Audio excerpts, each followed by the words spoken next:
jam lah. Tapi countdown ni ada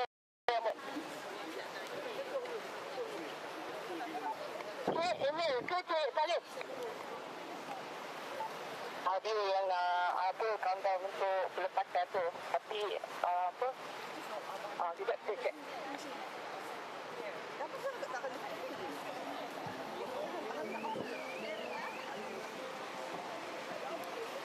Ya.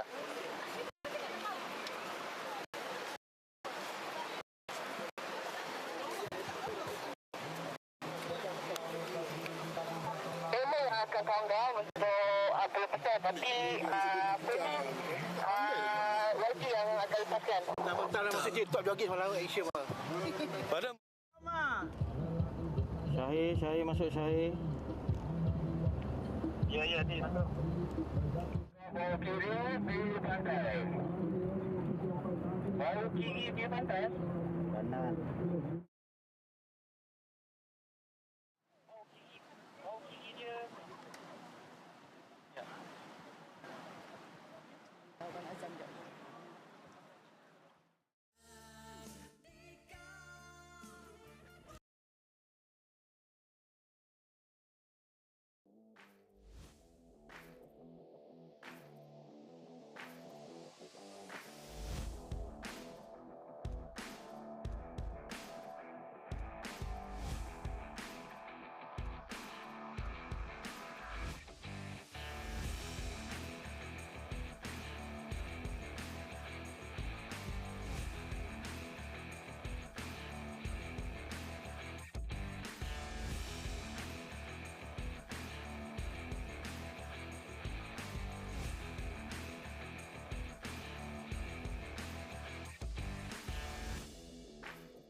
Alright, mic test. Dengar. Okay.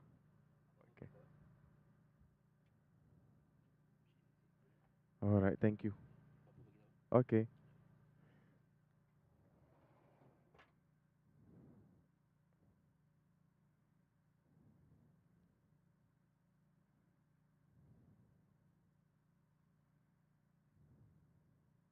Lima minit dari sekarang, pelepasan bagi SOT sit on top lelaki dan wanita diikuti oleh pelepasan TK2 bagi lelaki dan wanita dan juga pelepasan SS1 bagi lelaki dan wanita. Jadi teruskan bersama kami di Whack the Wave secara langsung dibawakan kepada anda. Terus bersama dengan Matt.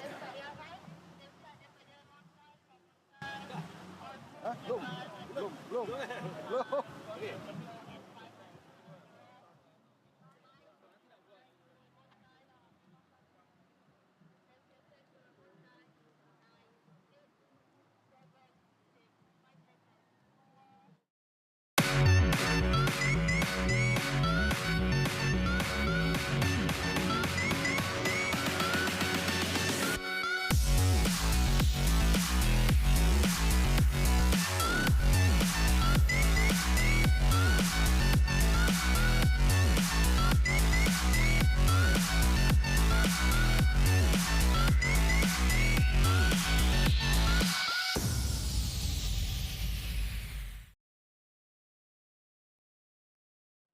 Alright, hello then, ladies and gentlemen. Welcome to Whack the Wave. 23 yang mana kita sedang berada di Pantai Legenda di Pekan. Kita akan menyaksikan pelepasan di peringkat yang kedua, yang mana di sebelah saya adalah persediaan bagi sit on top lelaki dan wanita. Mereka akan berkayuh mendayung selama sejauh 6 km, manakala pelepasan bagi peringkat TK2 dan juga SS1, peringkat antarabangsa dan juga terbuka Malaysia, mereka akan mendayung sejauh 14 km. Dan keadaan amat tenang, cuaca amat baik dan mereka akan melepas kira-kira dalam 5 minit saja lagi. Di peringkat yang pertama, Ken Jenkinson dari New Zealand membuktikan keunggulannya menjuarai kategori antarabangsa, manakala wanita antarabangsa didominasi oleh True Australia, yang mana dia dapat menempatkan diri di tempat pertama, iaitu Peshwood, diikuti oleh 2 lagi pendayung Australia. Dan kategori sit on top ini, Politeknik dari Johor mendapat tempat yang pertama bagi kategori wanita, dan ini adalah penyertaan kali pertama mereka. Dan ini adalah beberapa fakta yang agak exciting ataupun menggembirakan kita untuk teruja untuk kita mengikuti perlombaan ini. Dan kamera-kamera kita di atas bot sudah pun menunggu kedatangan pelumba untuk dilepaskan. Jadi teruskan bersama kami bawakan kepada anda secara live di YouTube, TikTok dan juga FB Whack the Wave. Juga ikuti kami di Astro Arena. Jadi teruskan bersama dengan Matt. Alright, so ladies and gentlemen, welcome to Whack the Wave Season 2. And you're down here in our stage number 2. Yesterday, we finished our stage 1. And right now, we're down for stage number 2. As usual, we have all the categories. We have the men and women internationals. And we also have a TK2 laser where, you know, it is the nationals and also for men and women as well. So on the other side, ladies and gentlemen, we are down here for the next race. And this is the view and this is the weather. It looks very lovely. It's a beautiful morning. And there's nothing much that needs to be worried for today. And looking at how things have been going on, I can tell you, although everything looks calm and nice, but you have to know, it is all about the competitive that they have and all the things that they put in their hearts out, because it's the passion and also everything else that kicks in later once they are on the waters, of course. So, of course, we have all the names. We also have the results as well. Yesterday, it was very, very good performance there by Ken Jenkinson from the internationals, of course. He's got himself into stage number 1 and also got himself into position number 1. So that shows his sportsmanship and also his a season of redemption after losing out last season. And last season was not his very best, but he tried, but he only got himself in the second position. So this time is the time where he can definitely get into the first position. Yesterday, he was about to clock 58 minutes. So in 58 minutes, it was really, really good for him. That's his timing, 58 minutes compared to the rest of the other races, which clocked about 1 hour and plus, of course. So there you go. This is the Intercity men doubles, and they are looking like very ready. And yep, all thumbs up on the cameras, all prepared, and they just can't wait for the horns to be blown out. So once the horns is blown out, you definitely know they'll be off to the starting. And I'm not sure about the today's track, but today's track is going to be much more challenging compared to yesterday, where about 14 kilometers. But today it's going to be much more longer than that. So that's why it it always keeps extending. It always keeps bigger and bigger. It goes bigger and bigger. So there you go, based on the cameras. And they are loving this situation. It's the love of the sport that brings us all together now. And this is the Intercity women's double. So there are participants from universities. Some of them are students and some of them are working adults as well. So of course, they are all sharing the same love for the sport. And looking at how things have been going, I can tell you the water looks pretty calm today compared to yesterday. But the biggest question right now is, will that keep on going, or are we going to be seeing changes in weather later on? But looking at the weather forecast, there's nothing much changing today. And there's nothing much that we can definitely need to worry about when it comes to weather. There you go. These are the guys from the men's double national. It's the one I've been talking about, TK2 Laser. And the rest will be coming into the scene as well. So we'd like to say thank you so much to Tourism Pahang for actually bringing this for another year, much more bigger and better. We started this last year, and this year it's getting even more merrier. And we just can't wait to find out what's coming up next as well. So huge credits goes to them, and also the other sponsors and other brands that is putting a huge contribution to making Whack the Wave better and better and better.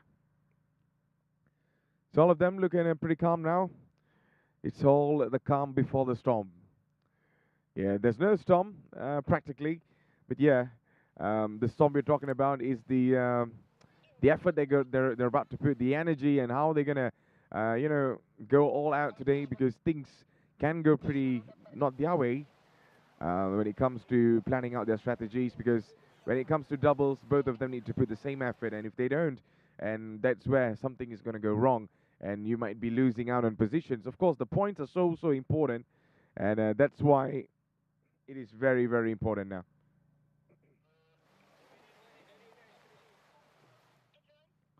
So remember, when it comes to points, it's all about the timing. So that's the timing I'm talking about. So in the end of the day, whoever finishes with the lesser time, they will be crowned as champion, just like last season. So yeah, that is the point system for this. It's not like the actual points like the when you see in motorsports or any other racing, but over here it's all about these points. The points where, your timing needs to be lesser. That's what canoe sports is all about. So yep, let's see who finishes at the top. And we got one more day to go. So in the meantime, if you are watching this, make sure to like and also comment your favorite athlete over here or anyone. And also make sure to share this with your friends and family so we can all watch together. And to those who are around here, maybe you are watching this in the morning, you are still welcome to come over here and enjoy this and experience it yourself live. And there you go, the fire and rescue department on the cameras. But yeah, talking about you guys coming over, you can definitely come over here and enjoy yourself. We got so many activities. And yesterday they had tarik tali, they had lots of other traditional sports and also traditional stuff. So you can definitely come over here and enjoy yourself, and maybe get a nick of how things have been going on here. So yeah. So that is the horn, the yellow horn. So once that is blown out, it is off, off, off. And also alongside with the flag of Pahang, where they are the main host of Whack the Wave for 2 consecutive seasons now. And alongside with Mr. Amir, who you can see holding on the mics now, it's the man behind all the ingenious works over here. And there you go, the drone shot from the top. This is very, very beautiful. And hopefully we can see some battles today. Yesterday we didn't have much battles, but hopefully today will be much more better. Last season was really, really splendid because the battle for P1 and P2 was absolutely massive. They were switching positions all the time, but this time could be much more better that we can expect, All right, so it seems like the horns are blown out and off they go. And this is the Intercity double women and they are running onto the shore right now, onto the waters now. Yes, and some of them are pretty much stuck over there. This is what I've been telling you. You know, you got to be very careful, and you need to put the same effort as your teammate. Yeah, when I'm talking about effort, of course, the best one, not the lowest ones, or else you're not going to start today. Yeah, talking about not starting, you can see at the back, some of them are right now making the move, but over here, these two women, especially these two boats over here, they are going much more faster compared to the rest. So let's see if they could be on for another huge fight in the top. So it's going to be a long way. We have about 5 checkpoints, and throughout the 5 checkpoints is where we will be seeing how things will go on for these athletes over here.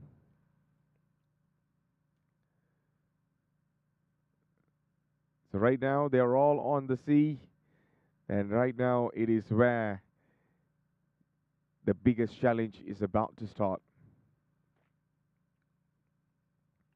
So we're checking over here, and yesterday we saw on the points it is Nur Amira Akila and also Siti Nur Mashita was the one who got into the first position, clocking about 14 minutes, not 14 minutes, yeah, 14 minutes and 52 seconds in stage 1 to complete their race.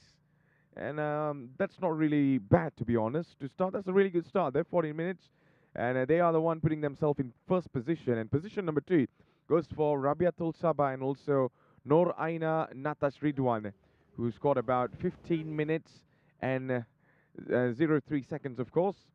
And third position goes to Nur Shafira and also Murni Mohammad Hidayat was the one who clocked about 15 minutes, 13 seconds. That is very close.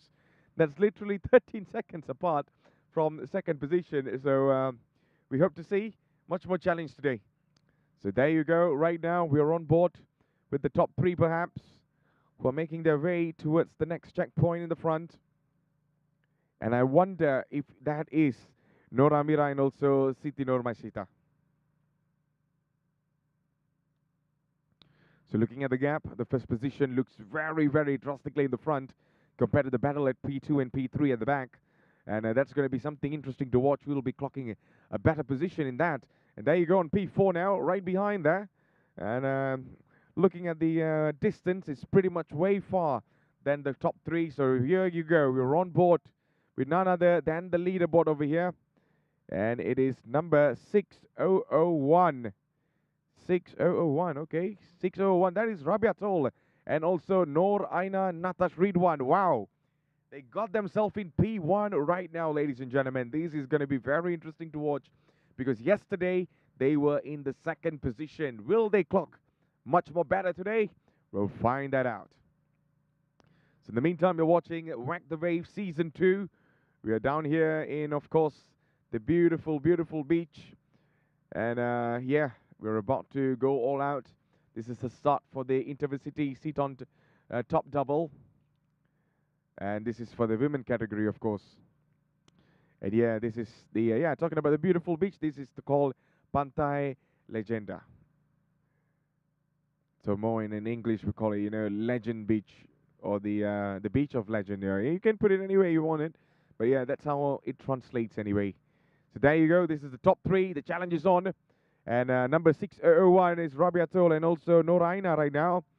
Are just putting a really good pace, really good work, keeping himself in the front, and do not want to be losing their position over here. This is the most important thing over here. Whenever you start it so well, your start needs to be so good, and that's where your finishing will be absolutely beautiful as well. So I believe this is the 2 things that they put on in this race, because in the stage 1 they kind of suffered in P2, but now P1 could be theirs all the way. But I might be too early to say this. Yesterday they finished about 15 minutes. And today it's going to be much more longer because the track is a little bit longer today. And also with the checkpoints, where it looks much more challenging. So we'll find that out, how this is going to be.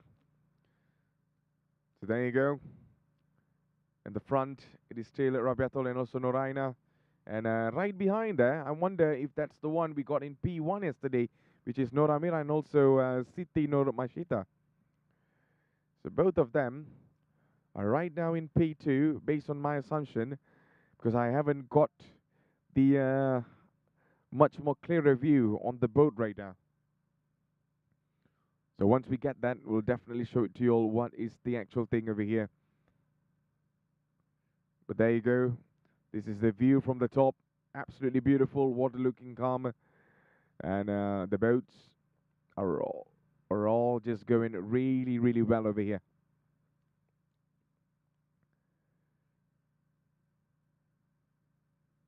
So the cameras are like kind of moving really fast and giving you all an aerial view on the top of how the situation is, especially when we have 13 boats today for the start of the Intercity sit-on double women category.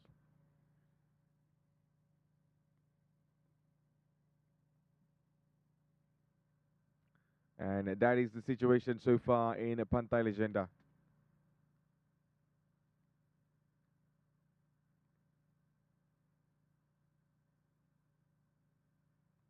So I believe the next one is ready as well. And that is going to be Intercity double men, all consisting of students from different universities, working adults, you know, pairing themselves with the best.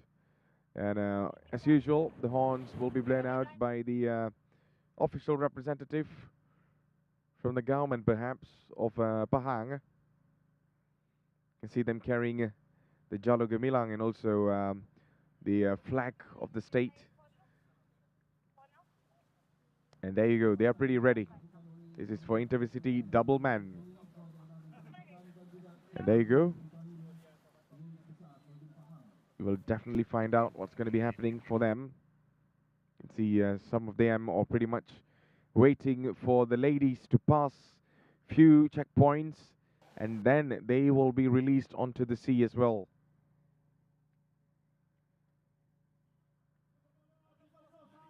So I believe everything is good. So I got the queue is going to be 30 seconds till the horn is blown out. And if they are ready to go, I hope you are ready watching this at home. And if you're ready, make sure to like and also comment and also share this live stream to everyone else in your social media. So anytime now, until we see the release. All right, here we go. It is going to be Intercity sit on top double man. And they are off into the waters. Some of them are really dashing as fast as they can. It's all about the perfect start. You know, sometimes they say, you know, you don't really need to have a really good start, you need to have a really good finish, but that might not be working in this situation, because here it's all about how good you start and how good you, you know, conserve your energy throughout the race. And here you go on the far left over here. You can see a really good start by them, but then they might be overtaken by the other one coming next to the... Oh, we lost the cameras over there. But it's okay. We will definitely go back and find out who made a better start, who got into P1. If you're wondering what is P1, it's position number 1. So it's a racing term that's used in motorsports as well. So I thought of using this in our race over here as well. So there you go, the battle in the front there, looking very, very good. And I'm not sure who they are, but let's just say from the left and also on the right. Well, now we have a three-way contender over there. Right off to the first checkpoint. And off they go into the next checkpoint. And looking like how things over here, it's very, very close from a position number 1, 2, 3, and 4, and 5 at the back. It is anyone's season today. It's anyone's race. So this is going to be very, very interesting. Look at the pace. It's going to be two. It's going to be 2 versus 2 over here. Let's see if this is going to be much more better on the far left over there. It's putting on a really good pressure and really good effort. But then the one in the front just putting on a really, really good energy as well. So this is going to be very, very drastic to see who's going to be in the first one now. But looking at the effort that they're putting on, I can really say it is a really good start by these top 3, ladies and gentlemen. So there you go. We are on the one that is leading over here, which is on the Intercity double women. And of course, it is Rabiatul and also Nur Aina that is leading this race. And there's nothing much that they really need to care much, because at this moment, you're all alone in the front. But I can't wait to see how far it's P2 now. All right, so we got the information. And this is 5003 Hassan Al Basri and also Mohammad Naim Shami are the one that is leading this race in number 5003. But right next to it, I'm not sure what's the number. We'll find that out soon. Okay, this is going to be a very good battle between both of them because they are putting on the same effort. Who's going to be going in the front is going to be the most important thing over here. But so far, it is boat number 5003 now. It's leading and going. But the one also on the next, on the left over here, it's not giving up. And there you go. Seems like 5001 if I got that right now. Or it's going to be 5011 because the camera's pretty far out over here. Okay, so we got the position over here. It has changed over here. It is not 5003 that is leading right now. The ones that's leading right now is going to be 5012 Mohammad Bahu and also Mohammad Rizwan Abdul Aziz. Right now, putting on a really good show in the front. But I can't really resist the effort coming from the one is on 5003 as well. Hassan Al Basri and also Mohammad Naim. The battle is on, but 5012 is the one leading so far. But remember, it's only the start. It's only the start, okay? It's only the start. But I always emphasize the start needs to be really good. So I think if this is good, then the rest should be. The aerial view from the top to find out what's happening are all around. You can see some of them are drafting a little bit late, way at the back over there. And some of them, remember, not most of them are here to compete for the first position or something. Some of them are here for the physical reasons, the other reasons compared to what we always expect from a competition to be competitive. But not all of them are competitive. Some of them it has to work on with the abilities that they can, and not to push too out. But even if they push too out a little bit, we don't have to worry much when we have our best medical team and also fire and rescue department ready to give them an assistance if anything goes wrong there. Because this kind of sports is a very, very extreme sports. And anything can happen. Sometimes some of the athletes, might cramp their legs or might cramp their hands. And some of them, run out of air or something. So this kind of things kind of happens in not only this kind of sports, but also in different sports as well. So that shows, the rescue department and also the medical team are always on the standby in case, oh no, who flipped the boat over here? Seems like someone has already flipped the boat and might be needing medical assistance. I was just talking about medical assistance and they heard me. And a situation like this arises. Is this coincidence? I do not know. Okay. So there you go. The boat is pretty much not in a very good position, but the battle is on for 5003 and also 5012. And 5012 are the one that is leading so far, having themselves in the first position. But right behind that's going to be 5003. They're not giving up. This is the two positions they've been emphasizing on. Mohammad Bahri and also Mohammad Rizwan right now. Clocked about 13 minutes and 30 seconds in the previous stage one. But how about for the rest? Oh, it's just only 1 second difference from the first position and the second position in stage one. The first position is clocked about 30 minutes 30, and the other one is 30 minutes 40. That is crazy 10 seconds that might have, sacrificed the first position over there. So looking like how things have been going on. The situation is absolutely clear on the top. The weathers are pretty much lovely. And they are just drafting it all out. There you go. We're on board with another Intercity sit-on doubles. Man over here on the yellow vest. On the pink vest, the women category, of course.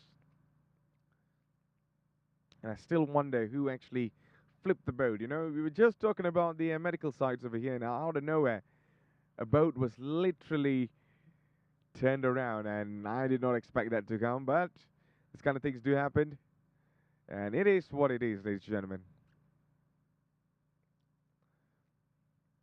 So there you go. The ladies are the ones leading this show, and let's see what is the biggest thing over here. I'm very sure the one that is leading for this, it is none other than Rabiatul and also Nor Aina Natas Ridwan. They are the one in the first position earlier on, and they might be the one that might be winning this. So yesterday they clocked about 15 minutes. Let's see what is the timing for today. And there you go. The next one for the Intercity singles man. They are getting ready. And once they are ready, they will be going into the ocean as well. And ladies and gentlemen, if you are still tuning in into our broadcast, this is Back the Wave Season 2 happening right here in Pantai Legenda, here in Pahang. And if you happen to be around here, make sure to come over here and enjoy this for yourselves. We'll definitely be here until afternoon. And if you want to experience any of the prize giving ceremony or how things have been going, make sure to put on your suits right now and come straight to our beach.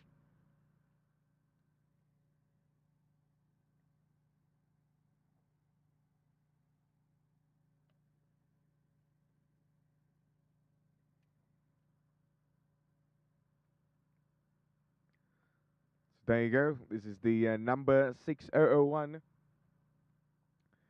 And it is none other than the ladies in the front. All right.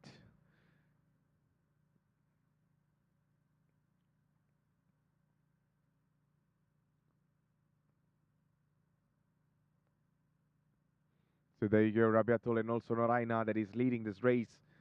And they have nothing much to worry at this moment. All they need to worry about is the effort of each other now. You know, you cannot be slowing down. One cannot be slowing down. Another one should not be putting more effort. It should be equal. So the equal efforts is so important. And look at the gap that they have. Way far ahead compared to the rest. I believe the second position already given up. You know, the P1 is pretty much theirs, and there's nothing much they need to worry about.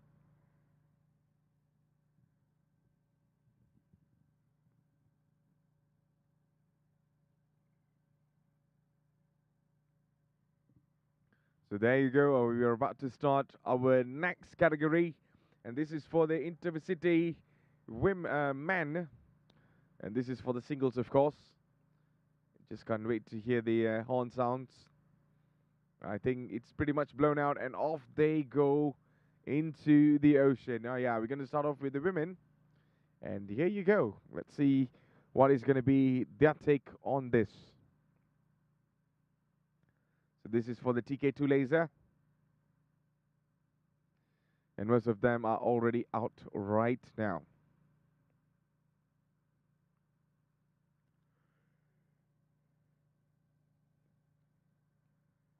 Okay, so we finally got the footage over here. I think they had to pull one of the boats over here out. This is the boat. Credit goes to the man that is holding on to it. It's really heavy. And he's just doing a really good job now, just pulling it all straight back to the shore now.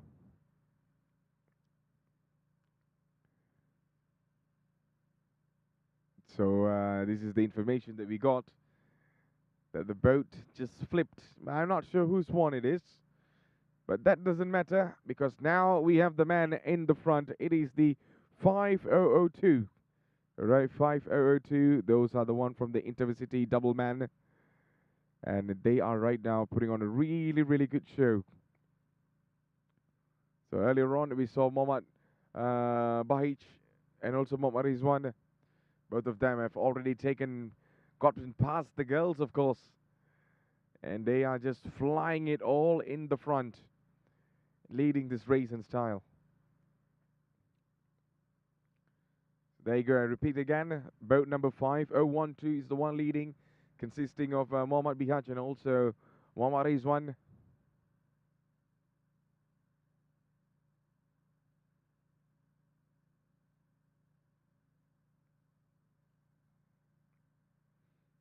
And this is the situation from the top.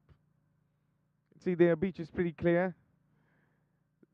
Didn't see much people around the beach, of course, today. I think mainly it's because the ones that is participating in this event are the ones there, but maybe it's too early on a Saturday morning. And maybe in the evening is where everyone is out over here. But it's going to be a long, long way for them to go. You can see the boats are now making their wave, making their move across the athletes, of course. They're also recording and also ensuring that they are all safely canoeing all the way till their next checkpoint.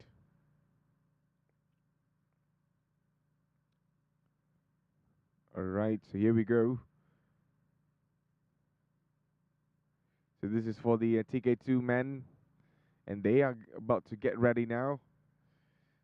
And some of the officials right now are just waiting, and if everything goes right, they'll be launching this race immediately into the waters.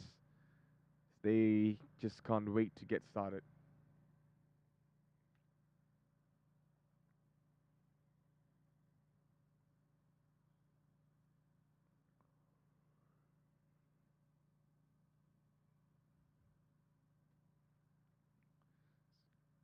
So there you go, ladies and gentlemen. This is the leaders of TK2 women, and they are the one leading this race. So looking at the performance, it is looking so good. There's nothing much to worry for them. The only thing that they need to worry about right now is, you know, getting and also be in the very good position to go all out and stay consistent. Yeah, you don't want to be losing out over here.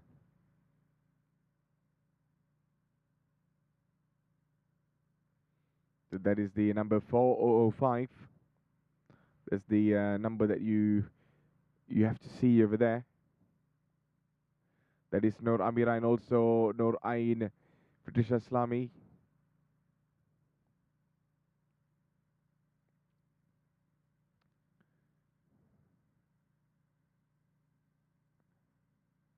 So there you go. This is the leaders on the TK2 double women Intercity. Both of them got into position number 2, but today it is all about position number 1. It's all about getting into the first position and also clocking a very good time. The timing is so important. You know, the position sometimes doesn't really matter. It's about the timing.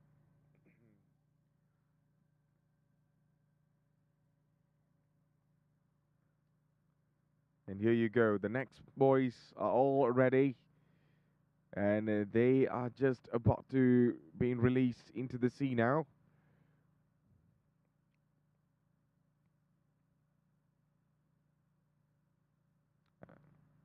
And I believe they have already been indicated to go. And I think they can go. And off they go now. So that is the situation for the next category over here. Might be a little bit of a slow start because of the waves.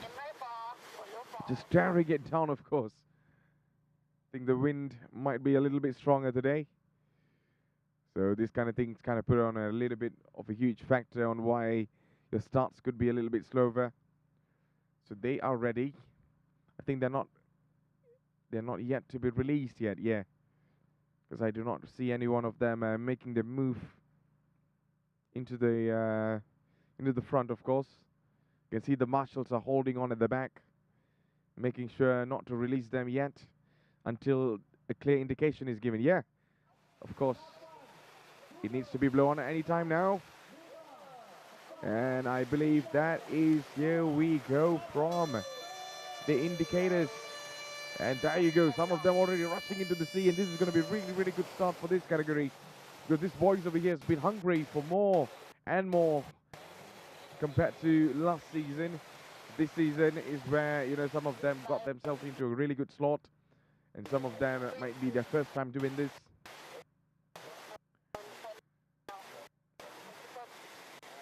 So they're all released into the waters to kickstart their journey all the way till the finishing line.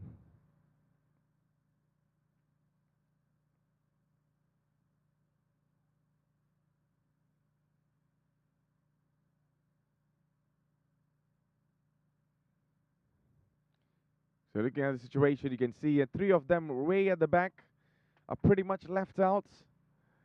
Sometimes there could be some kind of errors, or sometimes, you know, it could be a very slow start. but it doesn't matter. I mean, it matters if you're competitive, you know, but at this moment, maybe it doesn't really matter for them as long as they finish it. So that is the most clear thing that they need to look forward in this race. So ladies and gentlemen, you are watching Whack the Wave season number 2. You know, down here with me, Matthew Isaac, your official commentator of the day. And we are underway for most of our categories for today's canoe race, International Ocean Paddle Canoe Race over here. So we have released all the national categories. I think there's another one more yet, yeah? And once that is done, we will be going into our internationals. All right, so the leaders pretty much are leaving left behind over here by the boys. It's okay, Rabiato and also Noraina. They are pretty much taken down, taken past over here, or gotten past by these boys over here from the men category as well. Same on the Intercity category. So they are going all and out. So that is, of course, Mohammad Bahij and also Mohammad Rizwan. They're the one leading this race. And even in stage 1, they clocked about 13 minutes and 30 seconds. So how about for today? Is it going to be lesser or is it going to be more? But practically, I kind of think it's going to be a little bit more than yesterday because today's track is way, way longer compared to yesterday. So it's going to be a challenge for them. It's all about you finishing a very good time. And the lesser time you finish it, the much more better it is. Or the faster you finish it, it's much more better it is, yeah.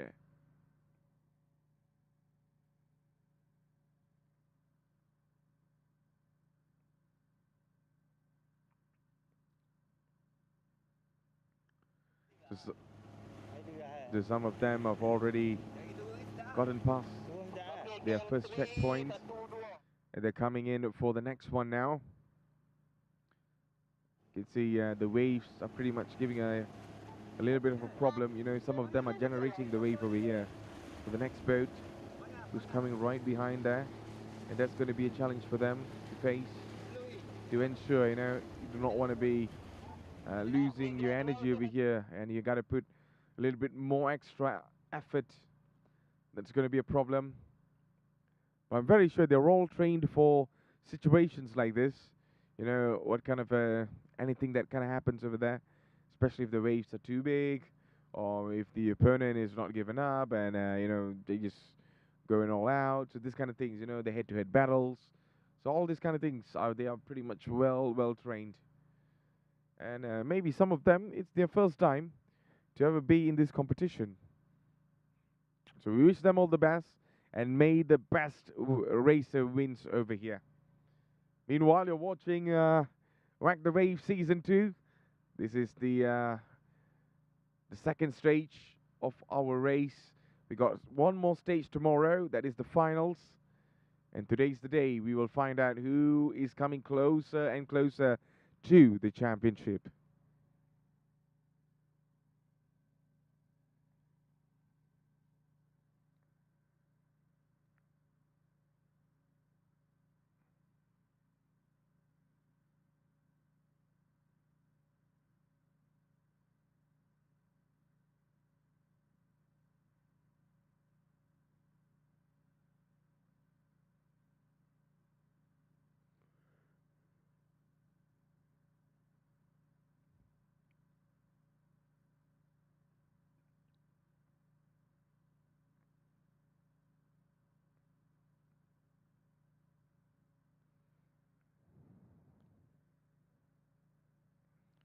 And make sure, ladies and gentlemen, if you're watching this, make sure to like and also share it with your friends and family. We got lots of other categories coming up. We haven't even started our internationals yet. That is the one that we are really looking forward to find out. And remember, we also have Malaysian representative in the international category. It's not about, you know, like last season, this season. We have really good competitors, really good participants, and highly potential to win this. So we find out who's going to be winning it. But in the meanwhile, here you go. We got all the 3 categories released into the sea.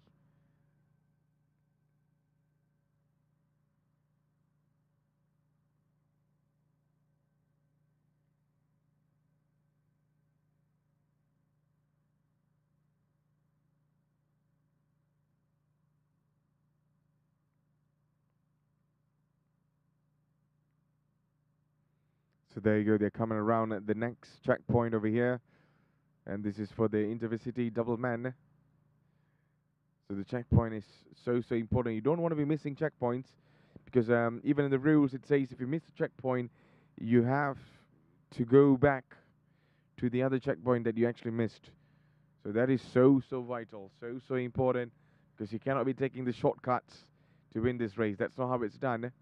So everyone here knows the rules and regulations. You could be qualified, you could be disqualified if you did not obey the rules and regulations when it comes to, you know, passing your checkpoints. So important.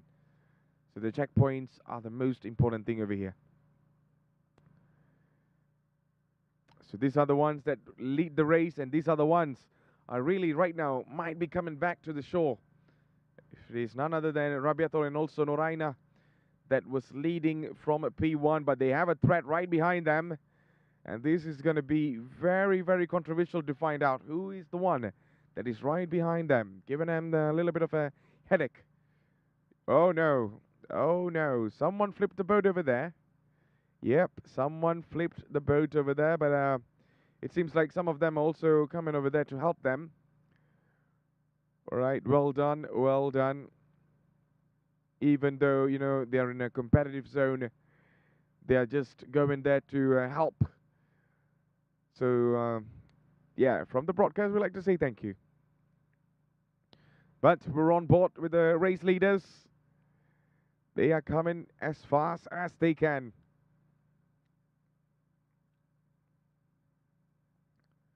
So this is going to be very important to see how far that they can hold on to this position. The position is like pretty much open, especially for Rabiatol and also Noraina right now, who are in the championship leading if they get into P1. Yesterday they clocked about 15 minutes. Today might be a little bit lesser. So we will find that out. What is their timing later during the prize giving ceremony and also the results announcing.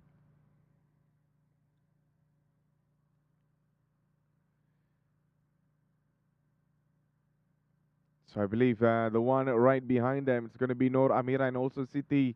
Noor Masyata is not going to be giving them a headache. But, you know, anything can happen. You never know, you know, you just never know.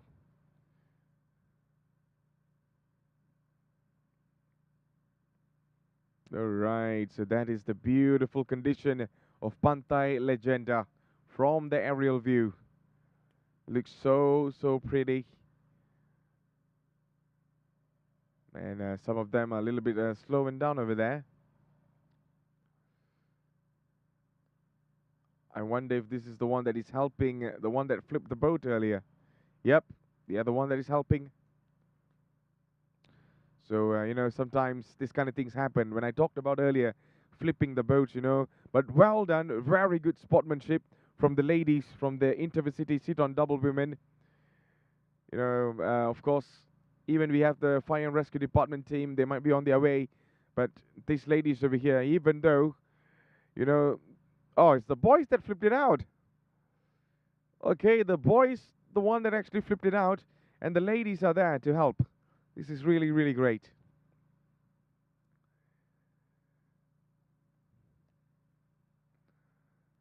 So there you go.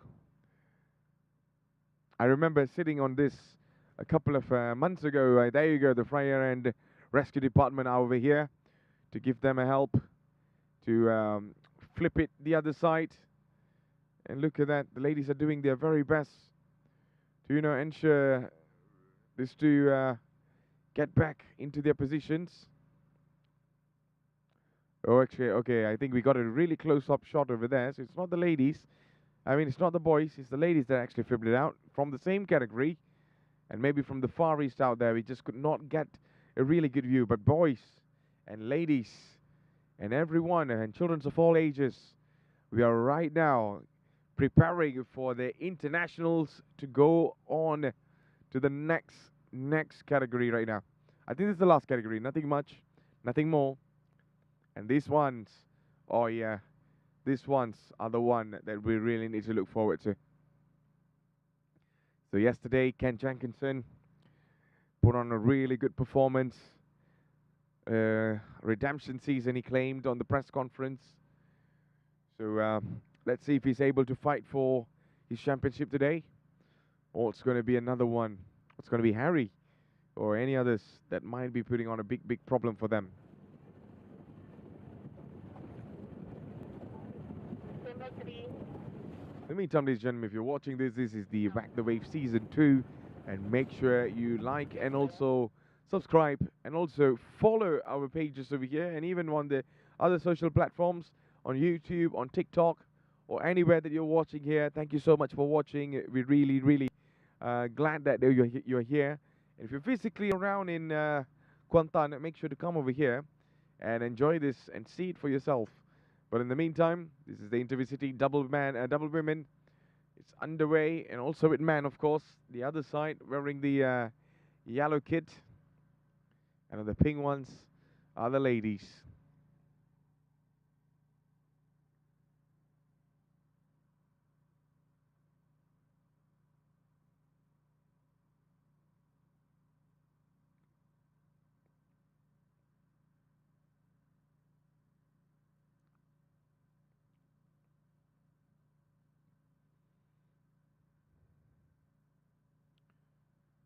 So there you go, talking about getting ready. These are the men and also women internationals. They will be released together this time. And it's very important to find out what's going to be happening next for them. So that is 2004. And that is none other for the women internationals, of course. 204. It's going to be Nur Ismailina. I think they got the no, okay. Thing here, the beep numbers are pretty much confusing over here. It's going to be Selma Alibegovic, that is on 2004. So pictures are all taken with the rest of the other competitors. We have 3 ladies from our very own nation, of course, competing against the Australian internationals. Yep, we only have Australian internationals and Malaysian this time. So all the best to them. And may the best athlete wins this.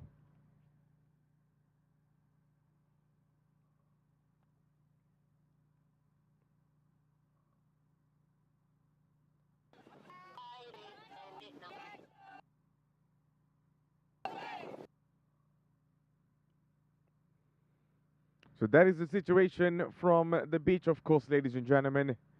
And this is the last category to go into the waters. And the aerial view of it from left to right, giving you a much more better view of what's happening on the beach over here. So there you go, some of them are already making their way back.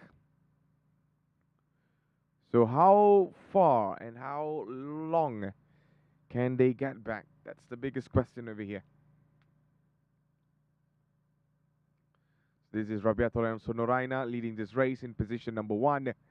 And right behind that is going to be Nora Mira and also her teammate. And looking at the distance, they are much more far behind compared to the race leaders. So this is going to be a very good lead for them. Especially when you have the distance, where it plays a very huge role in also kind of like, you know, gives you an effect like where you're much more far ahead, you know. So it sometimes kind of demotivates you, and sometimes it boosts you in some conditions, you know. And over here, this is the boys. All right, now making their way back into the few more checkpoints. And the waters are pretty good today. Not much of a high tide. And if you see from the far side over there, we have the police and also the other authorities are ready in case if they need any assistance moving all around the races. Because we saw about 2 incidents of flipping the boats. So we have more flipping boats today compared to yesterday. Yesterday, I'm not sure. I think we didn't really see anyone flip the boat on the broadcast. Yeah, maybe on the different cameras might be, but not today. I mean, not yesterday, yeah. So today we have a lot. So there you go. They're all getting ready. So just waiting for their air horns to be blown out by the officials. So this is the view from the boys, from the men category, of course. We got Kent, we got Harry, we got the rest of the Habit brothers are in as well. So most of them are also from Australia. And let me see if there's going to be any other countries. Of course, we got one from New Zealand that did not finish yesterday's race. But the one that is leading the race right now, it is none other than Ken Jenkinson. Second goes to Harry Hawitt. And third goes to Charlie Hawitt. So these are the three leaders in the race. Fourth goes to our very own international athlete, of course, Carol Naim Zainal. And fifth goes for Benjamin Hawitt. So like I told you, the entire Hawitt brothers over here. Okay, so here we go. At any time, the air horns will be blown. They have a countdown timer for this as well. And if that's good, then everything goes into action. Yeah.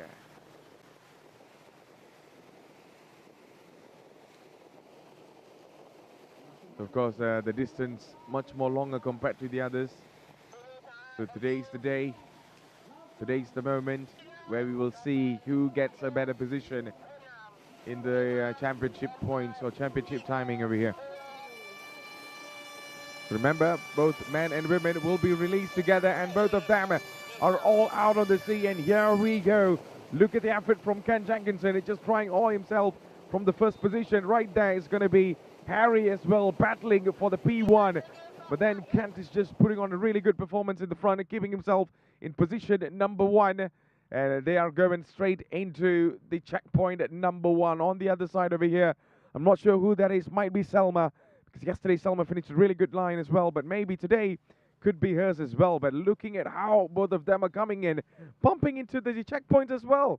I'm not sure if that is the... Oh, no. Even the checkpoint is moving left and right, ladies and gentlemen. Wow. Okay, this is exciting. This is sports at its very best. And it's going to be a long way for both of them. So may the best athlete wins from each category. So hopefully we'll get a much more better view in the front. And we will find out who is who is where, and what is happening. So Ken Jenkinson in the front, I believe, on the orange vest over there. We will get a very better view later on, and here we go. We're zooming a little bit closer. And once we get the view, we will definitely find out who is who. Yesterday it was Ken Jenkinson. How about for today? Will we see redemption from Harry, or it's going to be Charlie now? So these are your top two, who has already got a really good lead in the front, leaving the rest of the pack way behind. And of course, again and again, it is going to be the race leader, Ken Jenkinson in P1. And well done to him. What a perfect start. He put a really good effort, and he's living up to what he said in the press conference. So right behind that, I believe it's going to be Harry, because it's going to be Harry, because Charlie's right behind in P3 now. So we will definitely get into details on that. But for the women category, let's find out who is in the front. So yesterday, Peg Wood from Australia as well put on a really good show for us, finishing the stage 1 at 1 hour, 8 minutes and 37 seconds. While we have Selma coming in at 1 hour, 10 minutes and 13 seconds. But for this, it's going to be a little different, because the checkpoints and also the distance are not the same compared to yesterday. So Ken Jenkinson right now, who actually lose out in P1 last season. So this season could be his I do not really see anyone giving him a huge threat or huge problem. Last year we had a world champion competing over here and he won it in the end. But this time Ken Jenkinson, you know, might be writing his name in the history books for Whack the Wave.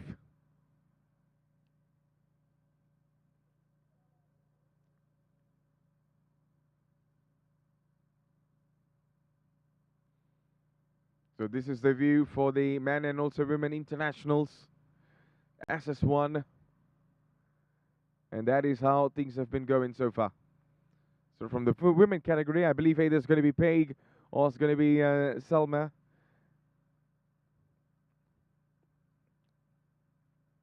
So either one of them is either going to be beep number 205 or it's going to be 2004.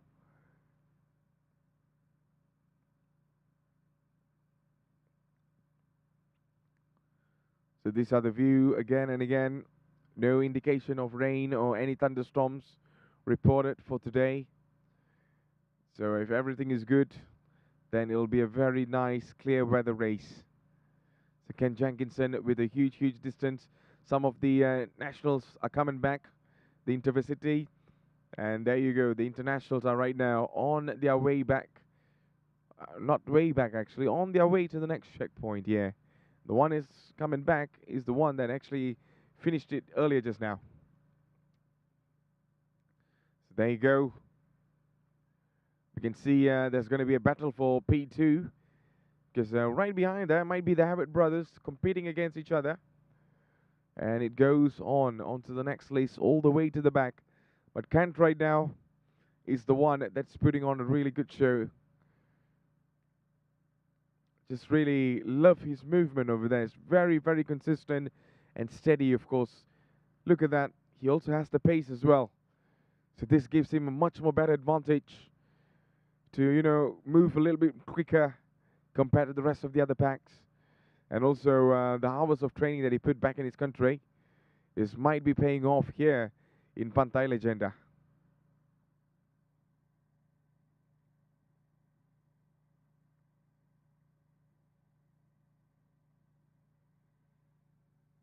So meanwhile, ladies and gentlemen, you are watching Whack the Wave Season 2, and we're underway for men and also women internationals. And make sure to like and also comment and also share our live stream anywhere you're watching on the social media platform, at the Facebook, TikTok, or maybe in YouTube. So you can see the distance, how much they've covered from the start. You know, it kind of feels like they're way back, but look at the distance that they covered within a short period of time. So that really, really shows how fast that they have been, you know, going out on the sea now.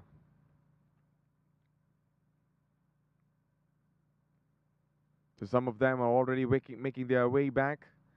So it's time to see the next checkpoint from the top.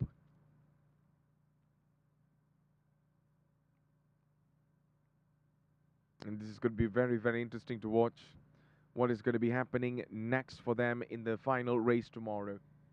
So the finals will be held in Teluk Cempedak. That is the final location. So that is the time we will find out who will be crowned as the champion for Season 2. Season 1, where we saw incredible, incredible performance by lots of other nationalities as well. But for this season, it's a little bit lesser. But we see more Australian and Malaysian international this time. And we will find out either they're going to be, you know, engraving their names in the trophy list.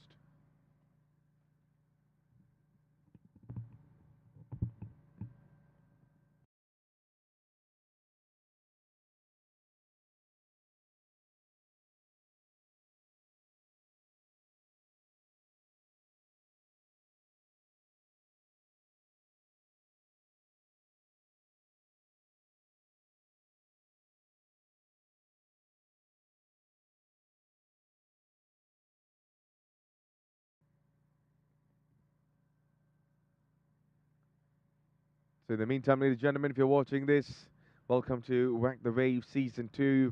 And we're underway and we're on board with the man that is leading this race in men and also women category. So we're going to start off with the men. It is Ken Jenkinson right now leading this race.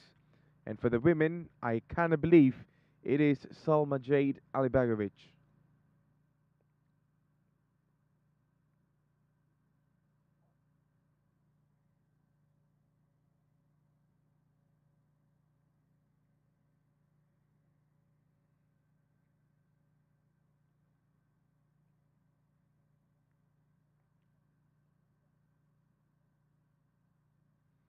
Right, so here we go. These are the ones that is making their way back to the shore. There's going to be a long, long turn for them.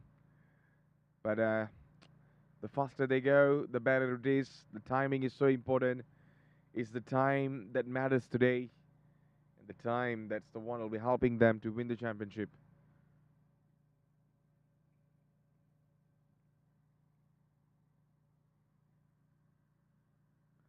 So the weather conditions are still fine. Even last season, we have a rain in the middle of the race. And we had to, get past certain stages where the waters are pretty much dangerous and stuff. But yeah, right now, this is what it is. This is how it's been going. We got 3 stages today, stage 1 and stage 2.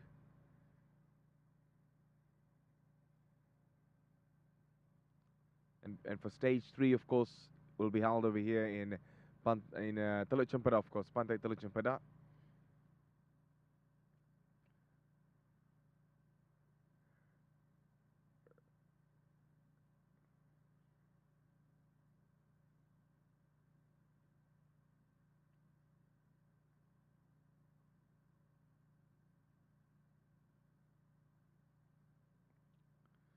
So we got an information a little bit that we'll be interviewing with the race director, who's Rob Jenkinson, the son right now, Ken Jenkinson, who is leading this race. So we will be with him very, very shortly. Okay, he got a lot of things to tell. So if he's good to go, then we will be with Mr. Nazam, the MC of the day, and also Rob Jenkinson, the race director.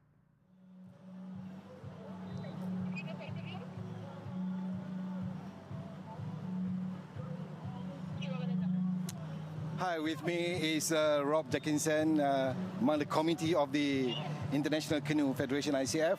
Rob, we are now at stage 2 of this event, and what do you think about the road that we have? Is it enough challenges for the paddlers? Yes, it's a good course. We've got 3 different courses in the 3 days. Today is another good course. We've got a little bit more wind today, which is going to help the Australian athletes because we're not used to training in the humidity. But the course you're set is good. A little bit of swell. We're hoping when they go around the top can, they'll get a bit of assistance from the waves as they come back down the coast. And this place itself, you experienced it last year. So what do you think, based on your experience paddling in Malaysia? This is beautiful. We love coming here. Like, this is our 2nd year here. Really enjoy coming here. Their hospitality has been fantastic. The support from the Pahang tourism has been fantastic. And just the organisation of the event, it's equal to anything in the world. And what about tomorrow? What do you expect for tomorrow? Tomorrow will be a good hard race. Good challenging conditions and a good long race. Okay, thank you, Rob. Thank you. Then back to you, Matt. Okay. All right, there you go. We had a little bit of an interview with Rob, of course, who has things to say about our race for today. And right now, we are underway with the race leaders, and they're coming back to the shore as fast as they can. And this is none other than Rabiatul Sabah and also Noor Aina. A redemption stage 2 for them to keep themselves into P1. And this is what I call the comeback. The comeback needs to be stronger than the setback. Yesterday they failed to get into P1, and now they got into P2. I mean, yesterday they got into P2, yeah. Today's the day they got into P1. But yeah, that is what I'm talking about. So look at that. They need a little bit of a bump to help with the waves, of course. And hopefully we can go to the finishing line. Yeah, this is the finishing line. This is the situation where they need to make their run towards the finishing line, and off they come. Who's running first? Okay, so we got the others. All right, here we go. Here we go, and even for the man category as well, they're coming in as fast as they can. So 5003, congratulations for winning this into P1. And there you go, we have another one coming in for the women category. It is none other than Rabiatul Sabah and also Nur Aina Natash Ridwan, finishing this race in position number 1. Well done to them. Well done to them. It was not an easy race, but they somehow made it. So this is 6001, where we saw earlier on Rabiatul and also Noraina. And here comes position number 2. Pushing and pushing and pushing. Leave it over there, and off they need to make the run. Anna, he's not making the run yet. Needs to bring it all the way to the back, put it over there, and that's where she needs to make the run.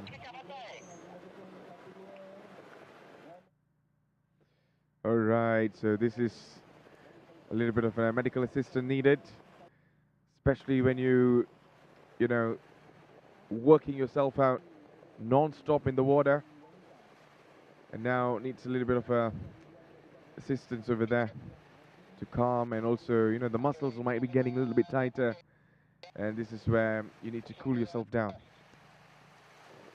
Which is well taken care of by the medical team. And over here, we're on board with the internationals.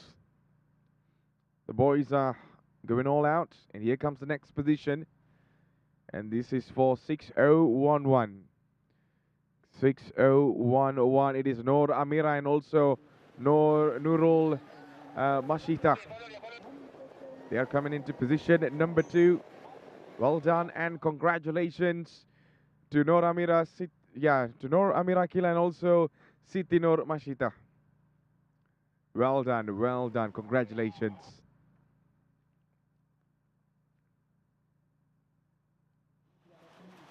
So there you go, both of them. And here comes for the men. So he's making a run over here. Let's nick onto his number over there. Okay, we couldn't get the number. He's not wearing the beep in the front. But that's perfectly fine. Well done to him. Congratulations. So I believe that is for second position, perhaps. And this is the another position coming in as well, 6003. And that, I believe, it is Alia Fazana and also Noor Shadata Amira Aksin. So they got himself into position number 3, and they might be needing medical assistance over there. You can see them being treated by our medical team to ensure they're up on their feet and going really good right after the race. And over here, this boys still have time to thumbs up on the cameras. Yep, well done to you guys as well.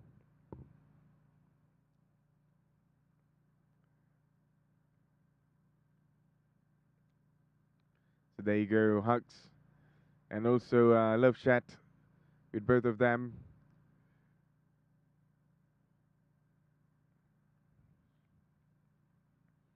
And over here, we are getting a footage of what is happening from the other side, especially nearby the finishing line, to be honest. And here comes the man that is leading the race in our international category, Ken Jenkinson, who's well prepared and well drilled from the stage 1.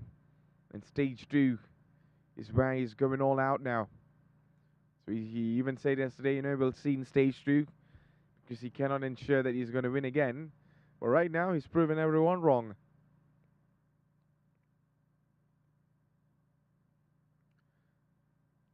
So there you go, Ken Jenkinson.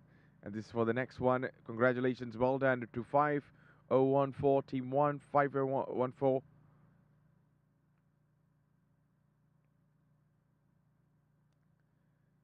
So they have done a really, really good job so far. We'll find out for the next one.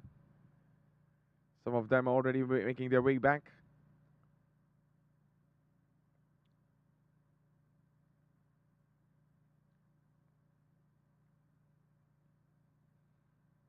And this is going to be quite a battle because pretty much both of them are coming back almost in the same position, or it's going to be much more way at the back. I think it's way at the back there. You know, this kind of illusion where it gives you, you know, it makes you feel like, you know, they're just right behind there. But sometimes it is not. When you get the aerial view, you could definitely see the distance between both of them. It's drastically huge.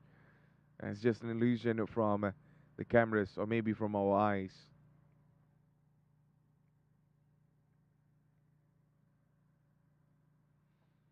So there comes team 5013. They're coming into their next position as well. So I believe this is for P5 or P6. Either one of them, because we didn't get the other footages of who's crossing the line.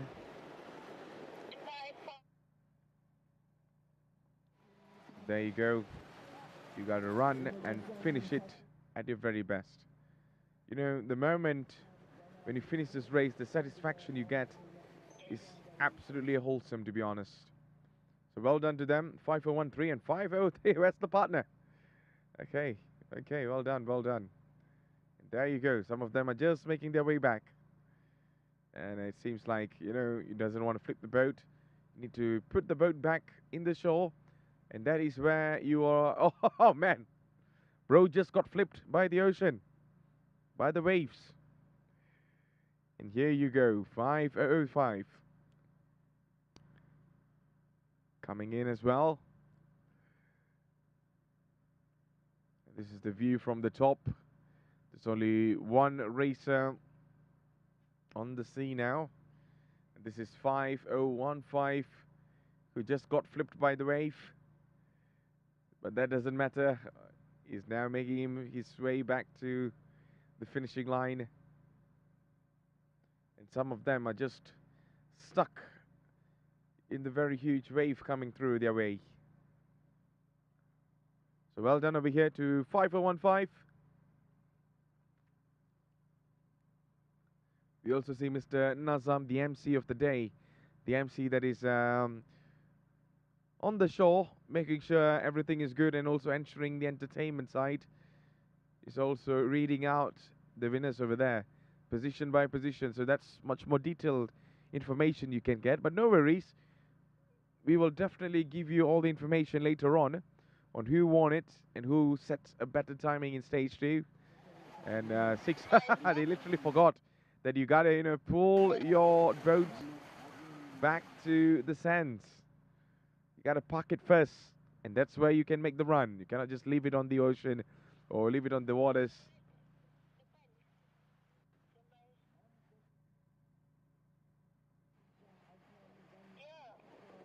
So pretty much we see the Intercity double women are done over there. Well done to them. Putting on a really good performance today in stage 2. We saw they got flipped as well by the wave. The wave is showing no mercy to anyone today. The number of boats that got flipped today is pretty high compared to what we saw yesterday. There you go. She leaves this one person to park the boat. And the other one making the run, ensuring she gets the timing right. And also the position matters as well. So congratulations to 6005 over here. She is making the run straight back into the finishing line.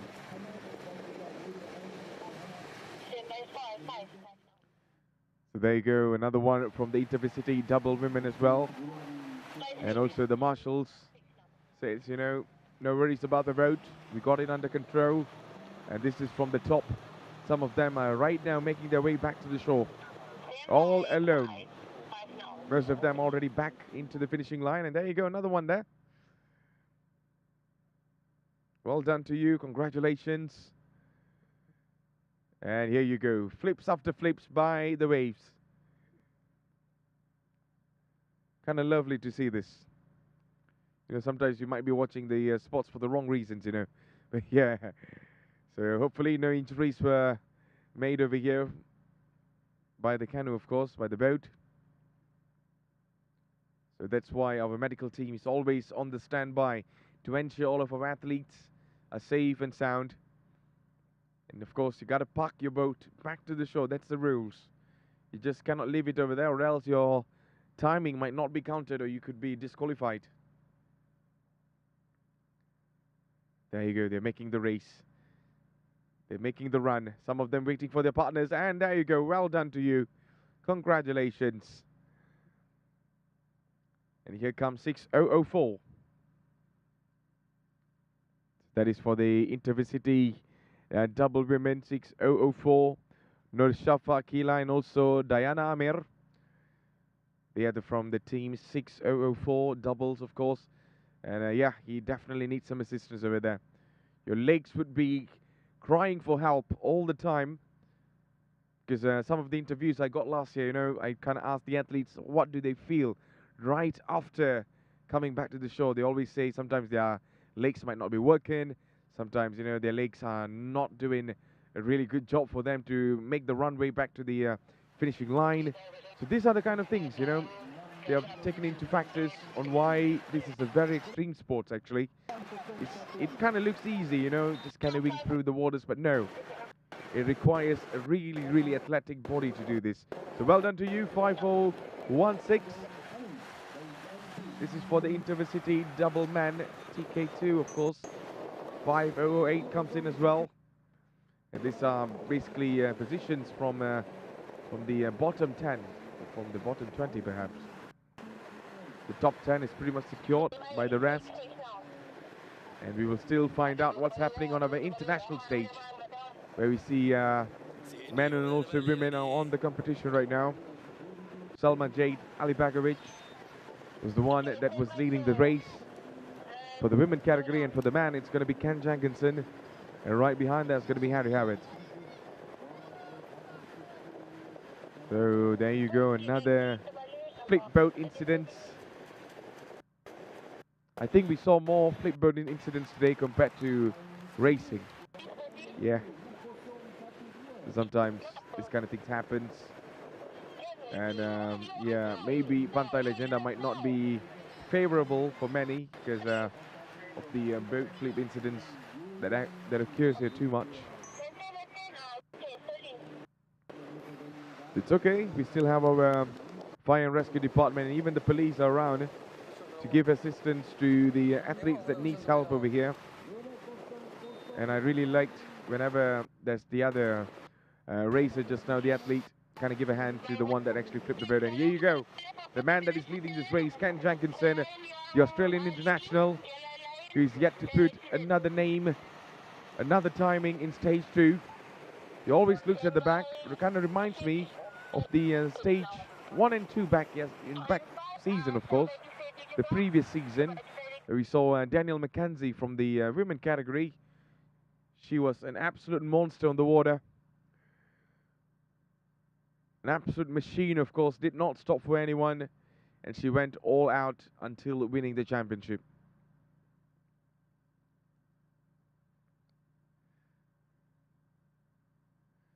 There you go, this is the view from the top. Pretty much the distance are all separated. The distance are pretty much giving a headache for some of them. You know, they got to put in a little bit of an extra effort to get closer and closer to the others in the front. But this is why your energy conversation is so important. So how good you conserve your energy is going to be very vital to win this race.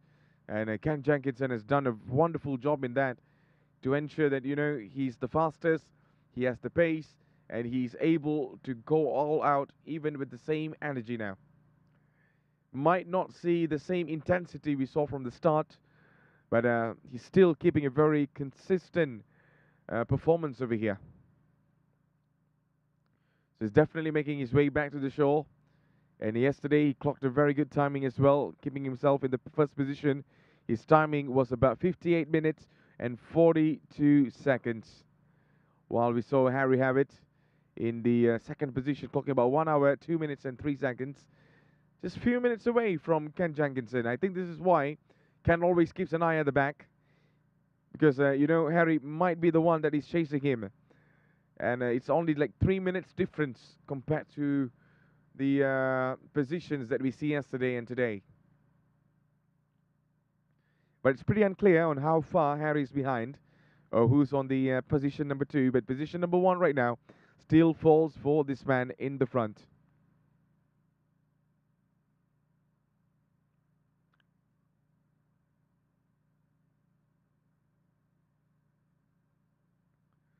So Ken Jenkinson still putting a really, really good, solid performance over here.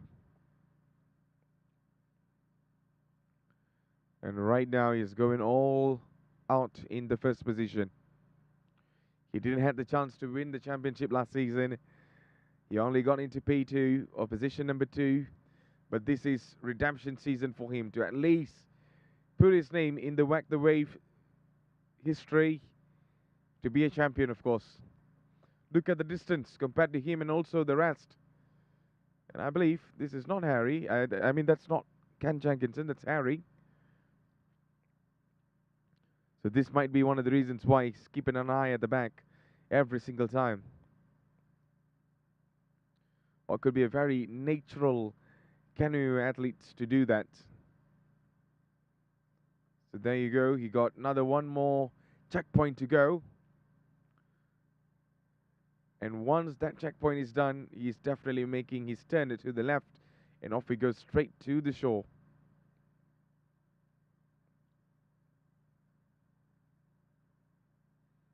It takes a really, really huge preparation to come out over here, especially when you have the jet lag sometimes, traveling all the way from your country and all the way to here and also performing like this. It requires a lot. It requires more than you could think of. And that's why these are one of the world's best athletes that we have today in our Whack the Wave Season 2. And even in Season 1, we had really good male and women performances as well. But over here, even in Season 2 right now, it is still the same quality that we can ensure you all the time. So that is Harry. And I believe he is in position number 2. While the rest of the other packs are way, way behind at the back.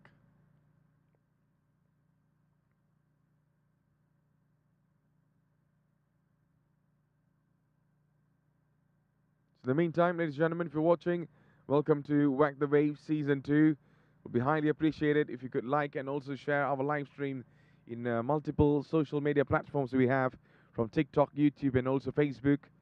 And hopefully in the future, much more and much more bigger, and the merrier, of course. And we're underway for our main, for men and also women category, especially for the internationals. And for the nationals, most of them are pretty much done over here, and the men and also women internationals are the one that we're really looking forward to see who's going to be winning the race. So stage 2 is going to be so vital. You need to hit the very best timing over here. You do not want to be losing your time.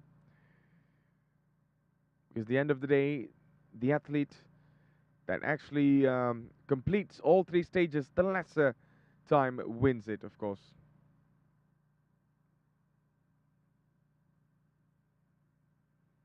So there's going to be some of the others are coming through as well. It's a mixed category from the others.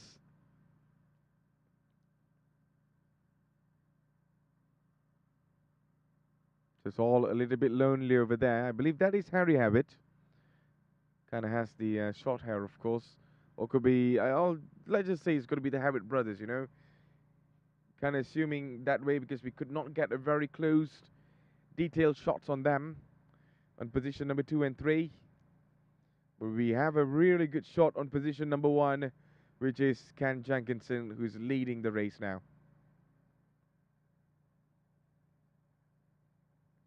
So I believe he's not yet to make the turn on the last checkpoint.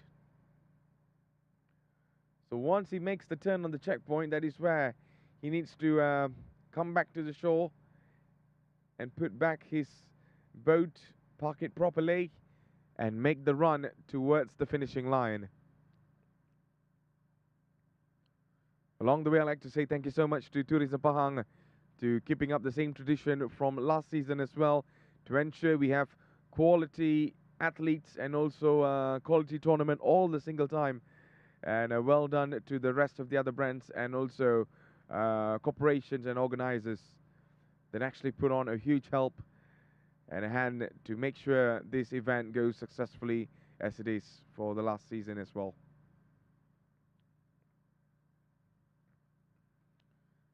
So Ken Jenkinson, he is able to complete the race lesser than an hour.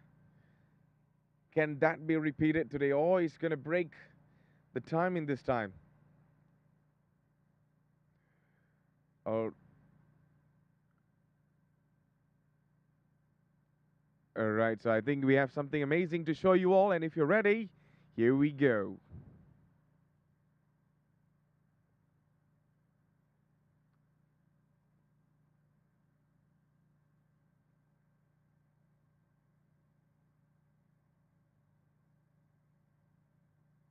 Yang kedua, dan ini peringkat yang kedua.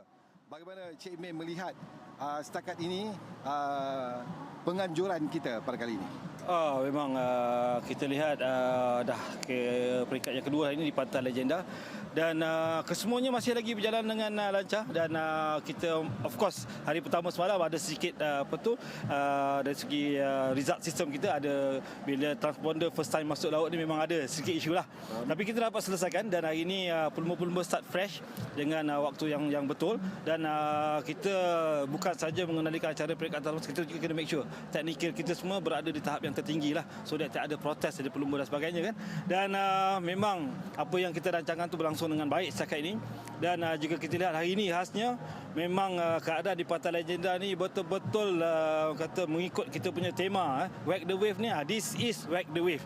Pelumba-pelumba di mana mereka nak menuju ke buoy pertama pun dah dihentam dengan ombak, dan mereka perlu menghentam balik ombak tu, dan bila nak balik ke pantai mereka juga terpaksa melawan ombak yang begitu besar, dan ada yang terbalik kan, ada yang terpaksa tarik bot dia 100 meter dari pantai dan sebagainya, dan ini memang cabaran yang sangat ekstrim bagi perlumbaan popik ni kan.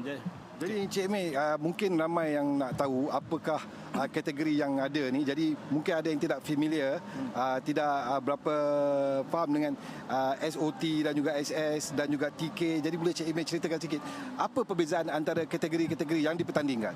Okey, untuk kategori universiti antara varsity adalah SOT ataupun sit on top double. Jadi ini memang bukan merupakan acara rasmi dalam Ocean Canoe, tapi kita jadikan acara ni untuk menarik lebih ramai orang kata peserta hasil daripada peringkat universiti yang sangat aktif dalam perlombaan kanu ni, dan kita cuba nak bawa mereka ke laut untuk memperkenalkan kepada Ocean Canoe Racing yang sebenar lah.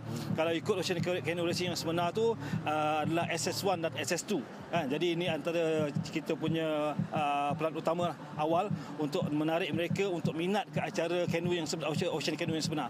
Jadi SOT ni kita buat khas untuk pihak pelumba kategori universiti, dan jarak dia pun agak pendek, 6 km saja. Ni macam acara pengenalan kepada Ocean Canoe yang sebenar. Tapi walau macam mana pun kita lihat tahun ni peserta-peserta yang masuk tahun ni semuanya luar jangka lah. Kalau macam tahun lalu tu memang masa yang mereka sampai ke pergerasan penamat ni agak lambat. Tapi tahun ni ramai peserta-peserta yang kuat lah, laju. Dan ini yang membuatkan kategori ni jadi begitu menarik lah tahun ni. Okay? Dan yang keduanya TK2 ni adalah kategori kita buka untuk peringkat kebangsaan. Kita masih lagi belum mempunyai kanu SS2. Jadi kita masih lagi menggunakan kanu tradisional lah. TK2 ni yang boleh kita gunakan di darat dan juga di laut. Jadi buat sementara waktu ni kita masih lagi terus dengan acara TK2 ni, so that peserta duet kita atau peserta double kita dapat masih lagi bertanding, sebab ramai peserta double ni memang dah terkenal, dia memang bergerak double. Jadi kita masih kekalkan kategori TK2 nak pastikan yang di peringkat kebangsaan pelumba terbaik dapat bertanding dalam kategori yang mereka dah lama bertanding lah. Jadi cara nak kita upgrade pada masa akan datang, penganjur mungkin akan menyediakanlah mahal sikit lah kanu SS2 ni, so that mereka dapat sebenarnya apa itu cabaran Ocean Canoe Racing di peringkat antarabangsa. Jadi persiapan mereka dah hebat dalam TK2 ni. Bila masa kita upgrade menjadi kategori SS2, maka mereka lebih bersedia lah untuk bertanding di peringkat antarabangsa. Dan sama untuk tahun ni di peringkat SS1 ataupun surf ski 1 ataupun surf ski single, kita punya peringkat antarabangsa ni kita lihat yang pelumba-pelumba tak ada lagi TK1 dah. Maksud dia yang single semua kita upgrade terus ke SS1. Dan apa yang menarik tahun ni memang kita lihat cabaran especially di peringkat kebangsaan lah kan. Naim kita ada semalam, kita ada Montaya, Hazib kan. Mereka dekat je antara tiga orang ni. Memang hari ni pun kita jangkakan ketiga-ketiga ni akan lawan habis-habisan lah. So inilah cabaran yang kita nak tengok dalam sukan kanu di peringkat kebangsaan sebelum kita upgrade acara kita lebih tinggi dan mereka bersedia dalam acara Ocean Canoe yang sebenar. Kita dah nampak permulaan yang baik. Itu yang pada nampak saya. Okey, terima kasih banyak Cik Mer. Terima kasih banyak dan kita sedang menunggu lagi ketibaan paddlers yang mengambil bahagian. Jadi kita terus bersama dengan Matt untuk mengikuti ulasan secara langsung. Silakan Matt. All right, thank you so much, Mr. Nazam. I think we already got all the words from the man, Mr. Amir, of course, who's been the engine behind all of our Whack the Wave season. So from season 1 all the way to season 2 as well. And maybe for season 3. I'm giving a tease. You never know what's happening next. But ladies and gentlemen, this is the other categories are right now underway, especially for men and also women internationals. And this is going to be very interesting to see who is going to be winning this race. Earlier on, we saw Ken Jenkinson leading this race in P1. And let's see over here, this is for 1005. And let's see, it's 1005. And it is none other than 1005. I couldn't get the name. Oh, it's going to be Tim Cornish. Yeah, Tim Cornish from Australia. This is for the battle for P3, perhaps. Because earlier on, we saw P1 and P2 falling in the hands of Ken Jenkinson, also Harry. And there you go, Ken Jenkinson leading the race in P1 now. I think he pretty much has maybe crossed the line for the checkpoint. And right after the checkpoint, he'll definitely be heading back to the shore. And there you go. This is for the women category. And if we are able to zoom that, we'll definitely find out who is leading that race for that. Maybe it's going to be Selma. I'm just assuming based on the hairstyle, of course. Yeah. So it's kind of difficult to get a very clear shot to find out who's the one that is leading the race. But I believe that is going to be Selma. Yesterday, she got into P2. So I think it's pretty much a redemption day for most of the races today compared to stage 1, yeah? So stage 2 is going to be, the comeback. So that's what we can definitely tell for now.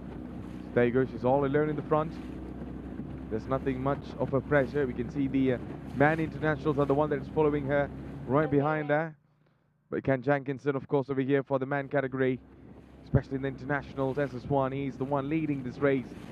And he's keep on going over there. I'm not sure how is he doing it, but you gotta do. So there you go.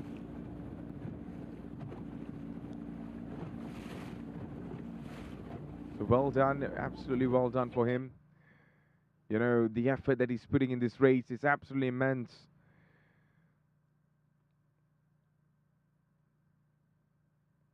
So there you go. This is the view from the others, from the men as well. For the man internationals, they're coming in. Some of them are pretty much mixed over there. There's another mixed beep over there on the red. And I believe that is going to be for the women category.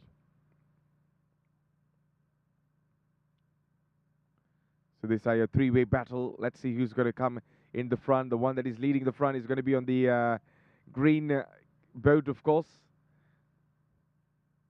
But this is not a huge challenge for any one of them over here, because pretty much one is from the different category. Maybe the one that is the front might be competing with the one at the back over here, because they're pretty much on the same category. So the one in the green boat right now is leading it all the way. So how far can he go? We'll find that out very, very soon. Ladies and gentlemen, you're watching Whack the Wave Season 2. And this is stage number 2. We got one more stage to go for tomorrow. And that is for the final stage. And this is Ken Jenkinson in P1. Boy, oh boy.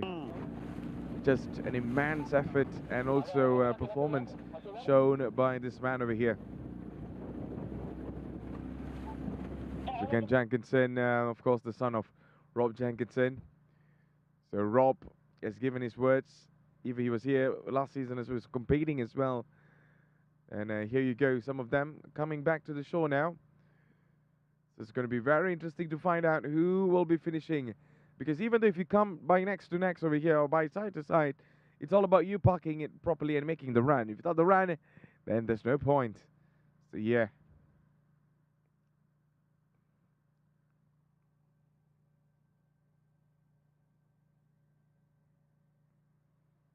So there you go. It's going to be a long, long way for them. And the next checkpoint is pretty much very far out. On to the right over there. So we will definitely get all the information very shortly about who is leading this race on the men and also women. Of course, the man, you already knew, it is going to be for Ken Jankinson. And for the women, it's going to be Selma Alibagovic that is leading for the internationals so far.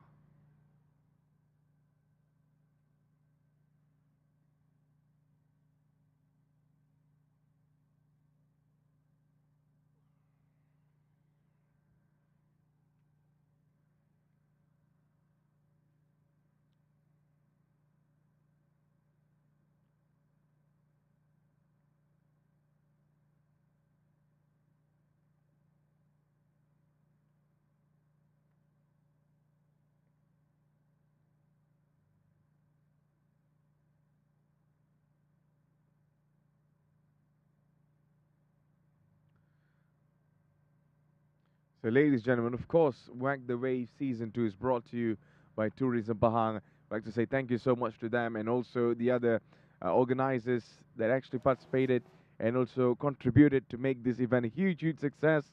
And everything is done by them, so well done and thank you so much. And hopefully we can do this again for next season, much more big and better. So right now we're underway for these categories for the international men and women. And we are on board with some of the international men. And from the women's side, it's far across on the other side, on the right there, on the green boat. She's now just going on all the way. We'll find out on what position she might end up at this moment. There you go, Ken Jenkinson. Keep on looking at the back every single time. The waves are getting big over here. Well, well, well. How are they doing this? It's so incredible to see.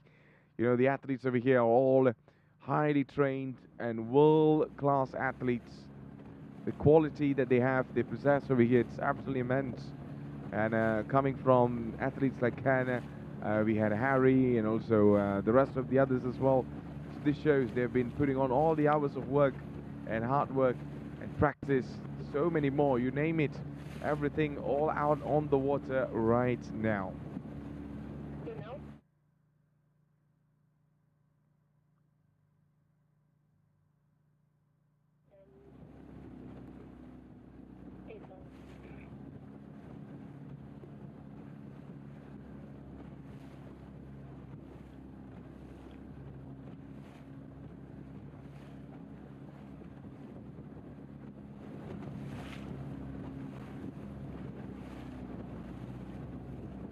Of course, the view from the top of Pantai Legenda looks very calm and nice. The beautiful view of the sea, and the water is pretty blue over there. It just shows how pretty and how beautiful Pahang beaches are. So if you're expecting to travel to find some of the tropical sites of Malaysia, make sure to come over here and visit Pahang, especially Kuantan. All the beaches here are very, very beautiful. We got Pantai Legenda, we got Rompin, we also have Teluk Cempedak. All these beaches are very, very beautiful. So it's a huge, huge experience for you to come over here with your friends and family to experience our beaches here in Malaysia. So well done, and also thank you to Tourism Pahang to keeping up the same standards, the quality of the beaches, the cleanliness, everything is just so done by them, and thank you so much. Without them, all this would not be possible. But over here, that is why this beach is pretty much chosen by the organizers, that, you know, any kind of race needs to be happening over here because we have the best beaches over here in Pahang.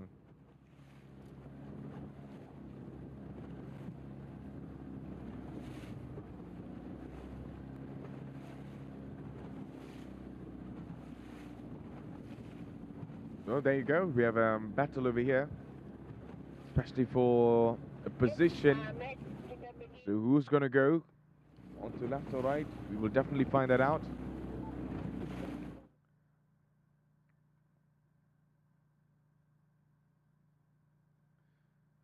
So as you can see, there's a checkpoint over there in the yellow color bag that's floating around. That is the checkpoint, if you're wondering what is that.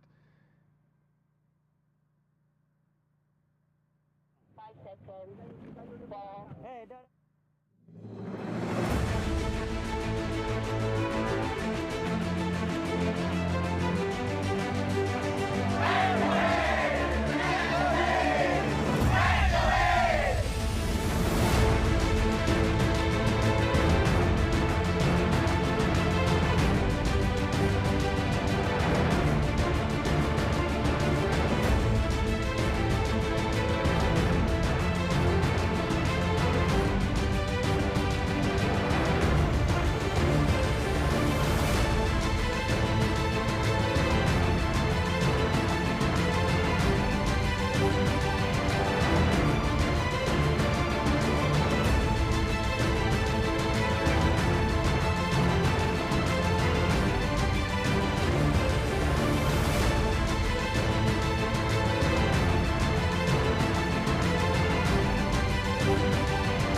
Rompin.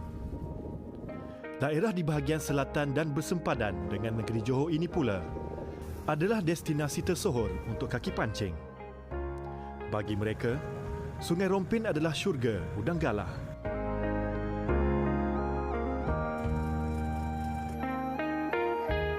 Di kampung Leban Condong, pengunjung berkesempatan membeli udang galah segar. Pelbagai juadah masakan udang galah terdapat di kedai makan sekitar Rompin. Seandainya anda bercuti bersama keluarga, aktiviti memancing juga boleh dilakukan dengan santai di atas rumah rakit.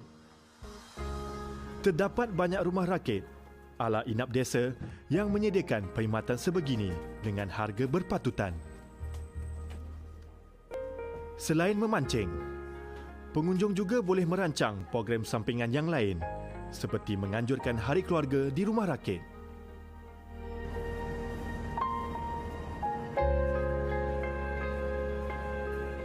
Menghadap Laut Cina Selatan, kawasan perairan Rompin juga adalah lubuk ikan layaran, sejenis ikan laut yang sering menjadi tumpuan kaki pancing kerana kesukaran untuk mendapatkannya. Setiap tahun acara billfish dan pertandingan memancing sering diadakan di daerah ini. Kemudahan menyewa bot memancing juga boleh didapati dengan mudah.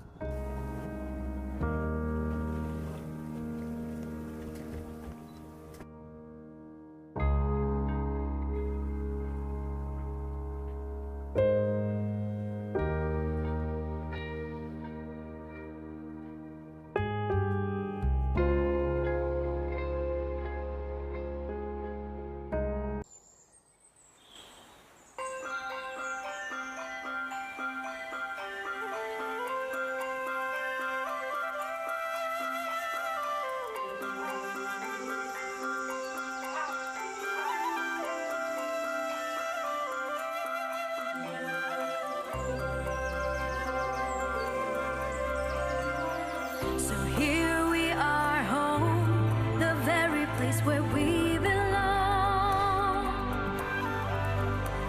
And now the moment has come, the starting of a brighter, brand new dawn. Rediscovering our land and the special places that we love. Take me back to your embrace.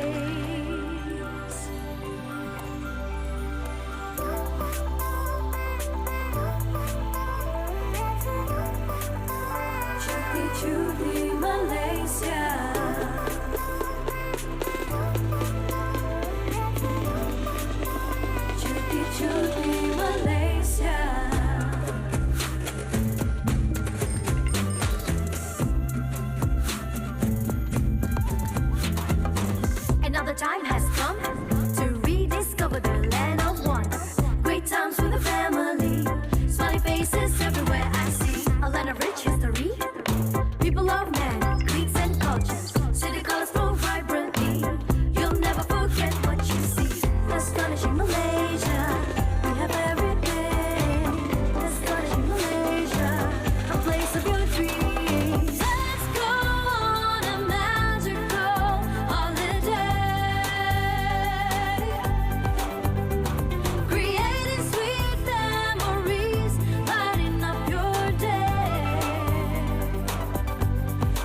Judi Malaysia.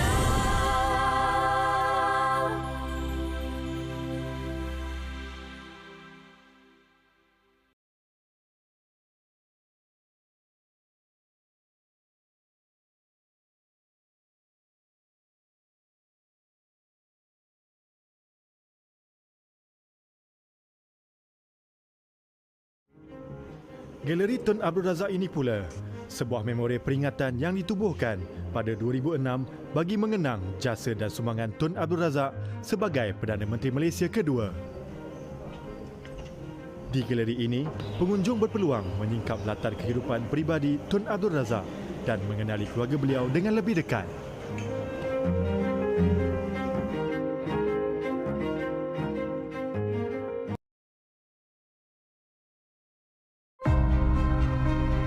From ancient times to present moments, shaped by eons of culture, history, growth, vision to modern days. Immerse yourself in unparalleled beauty,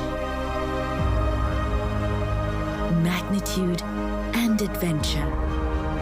But most importantly, invest yourself within the endless possibilities. Behold the great state of Pahang, home of the king, the abode of tranquility, a vast land of unexplored potential, strategically surrounded by 6 states and the South China Sea, where the hill stations reign supreme, rainforests thrive under conservation. A magnificent realm of natural beauty and infinite resources.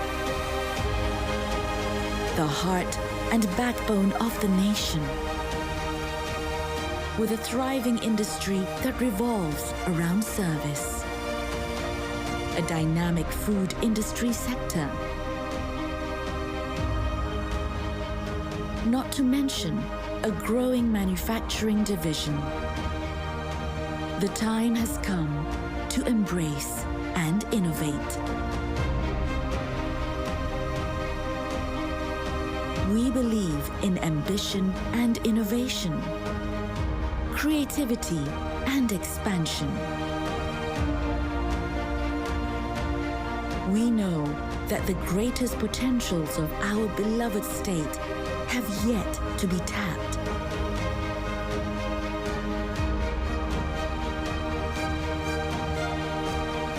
That is why we want you to join us in a journey to distinguish ourselves with farsight and forward thought as game changers.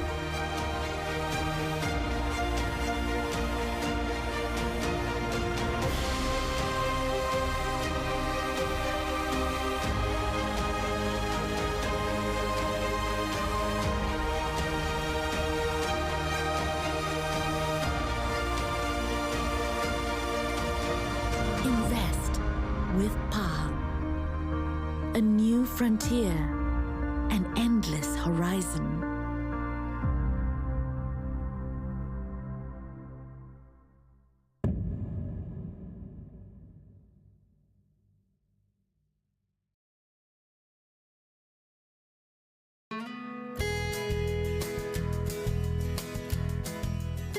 Kuantan, ibu negeri Pahang. Ia tersohor dengan keindahan pantainya. Masjid Sultan Ahmad Shah, ikon mercutanda bagi Kuantan. Bandar di tebing sungai ini terkenal sebagai pintu masuk ke pantai timur. Selain jalan darat, anda juga boleh berkunjung ke sini melalui jalan udara. Lapangan terbang Sultan Haji Ahmad Shah.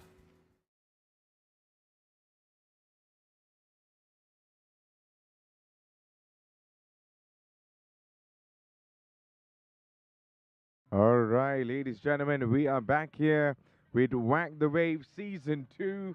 And it seems like someone is right now making to the run. Let's see who that is. So we'll get the numbers very, very shortly. And on the other side, all the other categories are still underway for our men and also women category for now. So well done to them. All claps all around over here. They have done a really good job in our TK2 laser category. So well done to them. So that is for the Nationals TK2 lasers. And here comes the others as well. For TK2 as well. This is for the man category.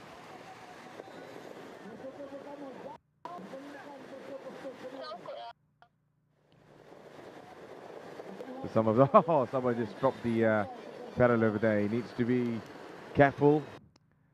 And he's not in the urge to actually make the run. Or perhaps just waiting for his teammate to make the run, of course. So in the meantime, ladies and gentlemen, make sure to like and also comment and subscribe to our social media platforms over here. For YouTube, TikTok, and anything and everything. So there you go. Well done to our man over here from the number 3013. And that is none other. That is 303. Muhammad Aiman Shami Safian. And this is for 3008. Goes for Ahmad Arif Rashdan. Well done to him. Congratulations. And we're still waiting for the others to come to the finishing line right now. So all smiles on this man as well. He's just crossing the line as well. Nothing much to worry. Even Mr. Nazam over there is waiting to announce the winners. Run in time, of course.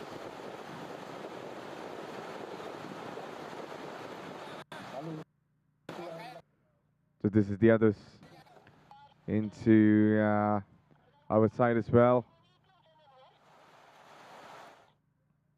And there you go. Our next gentleman, 3011 Aminuddin Saidi. And his teammate, of course, Nazrul Sahas.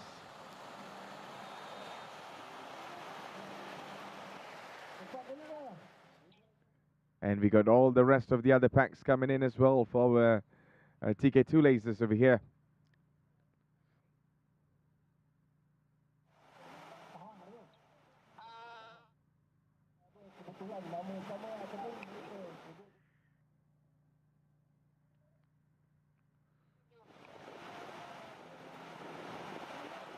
And it's taking its time over there, not to rush and start. Remember, ladies and gentlemen, you need to park your boat.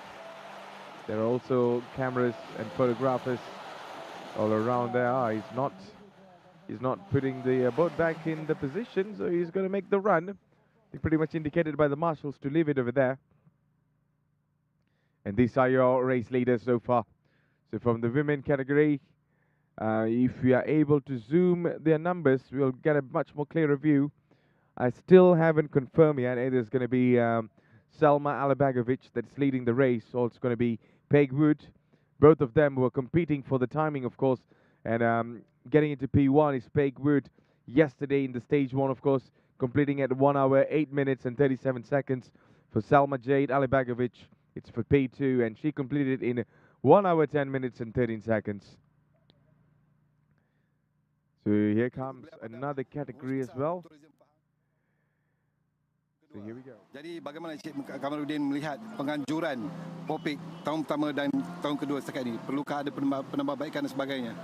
Alhamdulillah, kita dapati bahawa bagi penganjuran tahun kedua ini adalah semakin baik, di mana kita menerima kehadiran peserta-peserta yang agak ramai. InsyaAllah bagi penganjuran kali kedua ini akan hari ini merupakan hari kedua. Hari pertama berlangsung dengan baik, berjalan dengan baik, dengan cuaca yang baik, dan keseluruhannya peserta sangat berpuas hatilah dengan perjalanan program kita. Dan hari ini hari yang kedua, dan sudah sampai ke, mungkin hari kedua ini telah sampai ke penghujung perlombaan, dan alhamdulillah kita dikurniakan dengan cuaca yang baiklah. Laut yang agak tenang, cuaca yang menarik, kehadiran pengunjung-pengunjung pun ramai di sini, dan kita dapati bahawa pantai yang kita pilih ini sangat sesuai lah. Dan kita harap pihak Persatuan Kenu Malaysia dan seluruhnya Persatuan Kenu Antarabangsa akan terus memberi sokongan kepada kita lah dalam meletakkan negeri Pahang ini dalam peta sukan kenu antarabangsa. Dan bagaimana pula Cik Kamal melihat approach ataupun pendekatan strategik pelancongan sukan yang dilakukan oleh Tourism Pahang ini? Okey, di Pahang ni kita acara-acara yang kita jalankan, yang kita pilih adalah mengikut keistimewaan tempat-tempat. Macam contoh sukan kenu, kita mempunyai pantai yang baik, pantai yang memanjang, memutih, bersih. Kita mempunyai kemudahan yang mencukupi, accessibility yang baik, jalan untuk mudah ke kawasan-kawasan ini. Dan itu sebab kalau kita tengok acara-acara kita yang kita jalankan bukan saja keno, kita memilih sukan-sukan ini berdasarkan kepada keunikan tempat-tempat itu.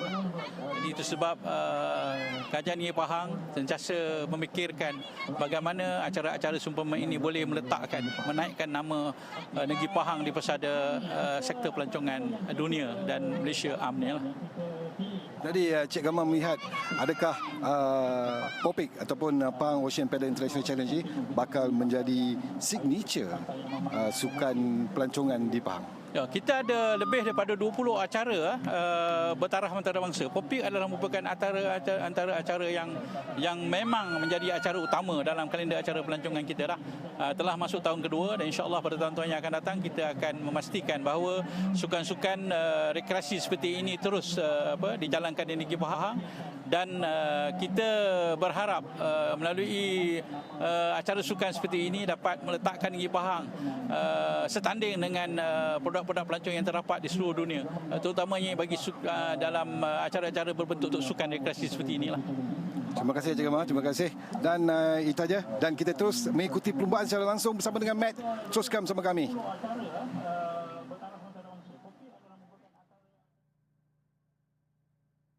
Alright, so we're back again, ladies and gentlemen, in our Whack the Wave Season 2. And this is the moment where some of them are already making their way back to the shore right now. So there you go, you can see some of them are already parking the boats and making the run. So on the other side, we kind of know that, we are coming near to the end of our race. So right now, it is all about finding out who is finishing at a very good time. Will they able to break the timing yesterday? So there you go. This is going to be another fight in the positions number 2 and 3 perhaps. And I believe that we are on board with one of our athletes from the Women Open International Singles. And yesterday we saw Amanda Bowman in position number 4. Will she able to get into position number 3? We'll find that out soon. The man right next to him is one of the participants from our Men Open Internationals as well. So remember, men and women were released at the same time. If you're wondering how come both of them are mixed up, there's not a mixed up over here. So they're all released together. So there's nothing much we need to worry about the distance and time. It's all about keeping up the consistency and also the persistence in our race so far. There you go, both of them are covering all up into the finishing line soon. They enjoyed it in the stage 1, and I'm very sure even for stage 2 it's the same. So here you go, Ken Jenkinson is coming closer and closer to the end right now in the finishing line. Will he able to beat his own timing, I wonder? So we will find that out very, very soon. So there you go, he put all the effort, he put all the hard work. And right now it is all about finishing it in absolute style. Okay, so that's going to be a needing of assistance by the rest. But ladies and gentlemen, the man that actually shocked us all yesterday, and he's the same man right now coming closer and closer to get himself another huge shot at the championship title. So the name speaks for itself. It is Ken Jenkinson. Last season competed against David Mockey and he could not win it. But this time he said it is time for redemption. and he's coming towards the finishing line. And well done to this man. From the boat 1001, Ken Jenkinson finishes in first position today and even yesterday. So this might be the position number 2, and maybe position number 1 for the women, and maybe position number 2 for the men. So there you go, we're on board with Ken Jenkinson. And he's still very energetic over there. Some of them are well trained in different conditions. As the father next to him, Rob Jenkinson, will be so proud of his son, doing a wonderful job over here. It's going to add more and more experience to him, especially when you're in the world stage. There you go, a little bit of a conversation being shared between both of them. He's definitely asking how it is on the outside, on the waters, of course. And he had to give his input, and maybe gearing up for stage number 3, the final stage.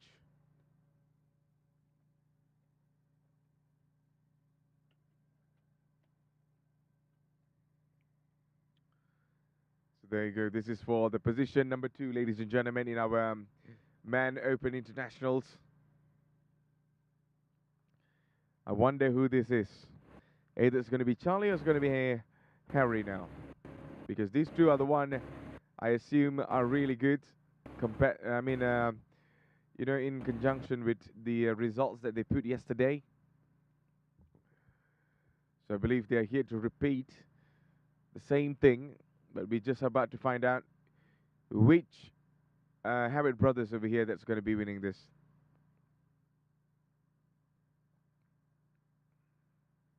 They're looking all tidy over here for the second position, as he is coming very close to the shore. This is the last checkpoint to make the round and come straight towards the shore now.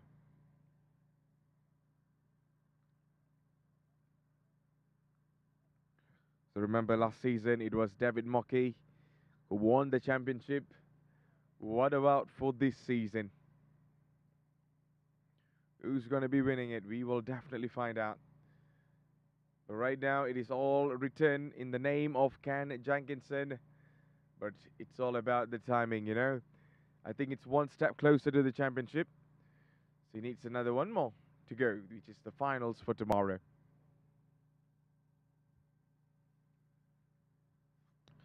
So this is the next man that was putting a really good performance even yesterday, and perhaps today as well, to consistently maybe put himself in the second position. So there you go. He has done an absolute wonderful job. Now is to finish this race at a very high note. So there you go. That is 106 Harry Harrod. Talking about consistency. This man knows what he's doing. He might not be able to beat Ken Jenkinson, but to be in position number 2 for 2 consecutive times will take a lot. And a lot doesn't mean anything for him, because he's putting on the same effort and work from yesterday and even today. So congratulations to Harry Harrod, who finishes in P2.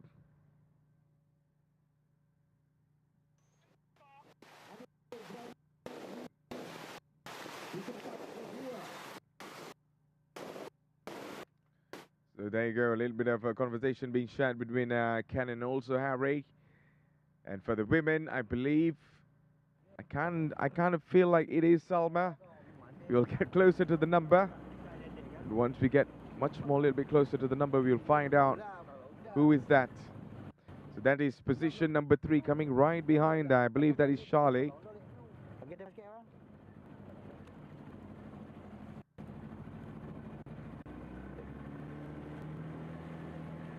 So both of them are still one position away, one checkpoint away. This is another gentleman coming through, Charlie Harrod. The guy with the long hair, you might have seen him yesterday during the prize giving ceremony. And consistently, these are your top 3.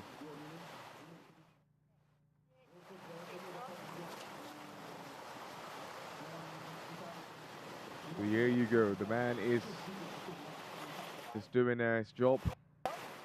You know, being himself with passion and compassion and persistence. You can put it whatever you want. Any motivational words over there will work for this top three because that is what they're made of.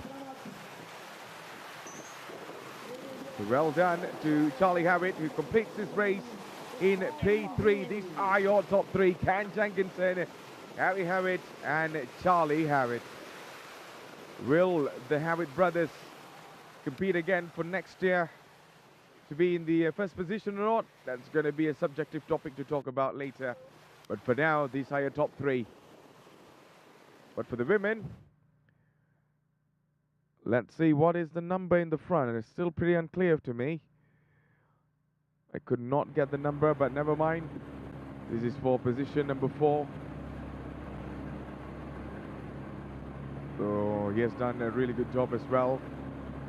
You know, it's not easy to start with a really high energy and also to finish at that same thing is going to cost you a lot there. This is number 1003, and 103 is going to be Benjamin Harritt. All right, so we got all 3 Harritt brothers over here competing and also completing this race in a very respectful manner.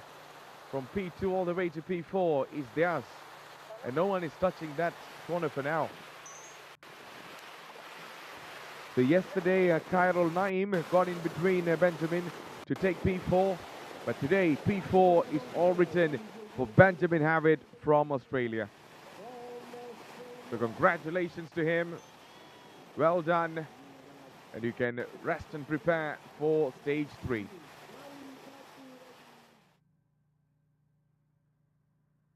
All right, so talking about Khairul Nizam, off he comes. I mean, Khairul Naim, yeah. He's all smiling right now because he knows he could not get into P4 like yesterday. But P5 is all for him, and off he runs. He gets a very quick nick at the back, making sure his opponent is not running ahead of him. And well done to you, buddy. Khairul Naim Zainal, who is now completing himself into P5, position number 5. And a position number 6 over here falls for the man. Oh no, the camera got stuck. Okay, 1010. And 1010 goes for none other than Montoya Rowe Michael. Yeah, Montoya Rowe Michael. So we still have plenty of numbers for the Man Open International. They're coming on their way back to the show right now.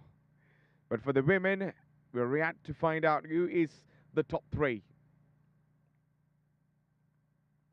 You will surely find out very soon. And once that is done, we will definitely give out all the positions to find out who actually won the race today.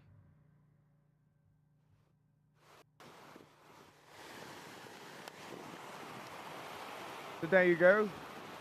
We kind of have a look on the women category for the International Open. This is your number 1 position at this moment. So we'll get a very close look on who it is, because from the cameras over here I could not recognize it. But I bet you it's going to be either Salma or Pegwood.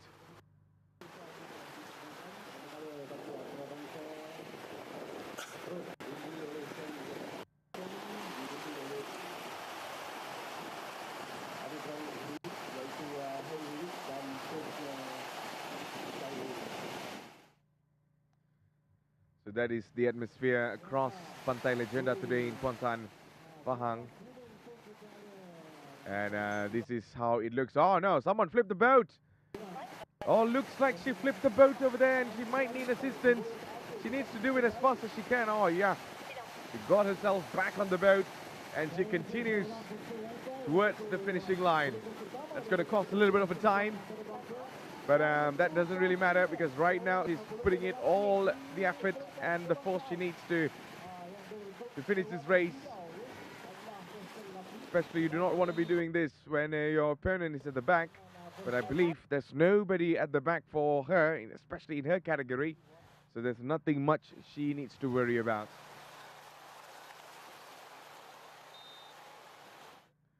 So ladies and gentlemen, give it up for our Women's Open International Single. And we're about to find our winner over here. All right, yet again, I believe that is going to be Pegwood that's making her run towards the finishing line. Yesterday, she got herself into P1. And right now, P1 again could be hers. And well done to her. Congratulations to Pegwood to get another #1 in our stage 2 for the Women Opens International category. She is one win away from getting herself into the championship this season. No more Daniel McKenzie. Daniel McKenzie won it in season 1, but for season 2, it's going to be for the Australian International Pegwood. And here you go. You see position #2 now. And who it is? Still couldn't get a number at the back.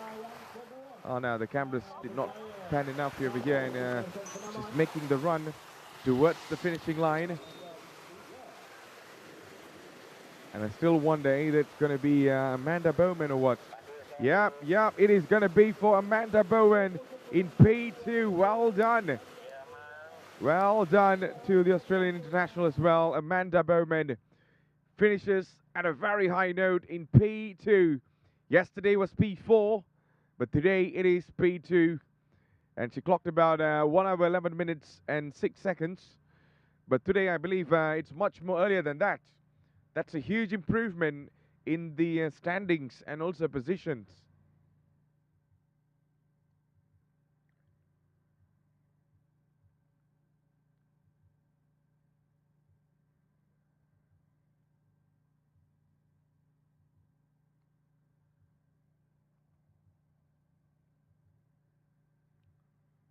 So ladies and gentlemen, we still have lots of other paddlers over here, or athletes or racers who are yet to finish this race, but they're coming closer and closer to the finishing line. You're watching none other than Whack the Wave Season 2. And I believe here she comes. And this is going to be none other than Salman Jade Alibagovic, who is right now coming closer and closer to position #3. Yeah, because position #2 goes to Amanda Bowman. And right now, it is pretty much clear for this women challenge over here.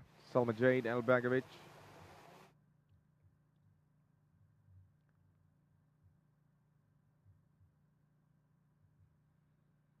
So she's already coming closer and closer to the shore now. She's already got herself into much more better position yesterday, but not today. Yesterday she was finished at P2, position #2. So today it falls for position #3 maybe. Yeah, that's the green bird over there. It's easy to recognize when you have different colors. It only gets hard there when all of them wears the same kit and the same colored boat. Yeah, that's going to be pretty hard until you recognize the number in their beats or the number on their boat. So well done to you, Mr. 1021. Splendid job. So there you go, off she comes. Salma Jade Alibagovic. The boat number 2004. And it is going to be position #3 waiting for her right now. There's going to be a battle in P2 and P3 because it is pretty much open for Amanda Bowman as well to improve her timing. And this is going to be battle between Salma and also Amanda Bowman in the final race for tomorrow. But well done to you, Salma Jade Alibagovic, the Australian international as well, who has backs of experience learning about the sport and also involving in multiple competitions across the globe. And right now she's here in Malaysia as well and craving a name in the Whack the Wave series. So we're on board with her, and maybe she'll be talking at the press conference, or maybe interviewed later by Mr. Nazam, who's the MC over there. So we will definitely see the rest. So those are the top three, ladies and gentlemen, in our Women Open International Singles. So number 1 falls for Pegwood, number 2 falls for none other than Amanda Bowman, and 3 for Salma Jade Alibagovic.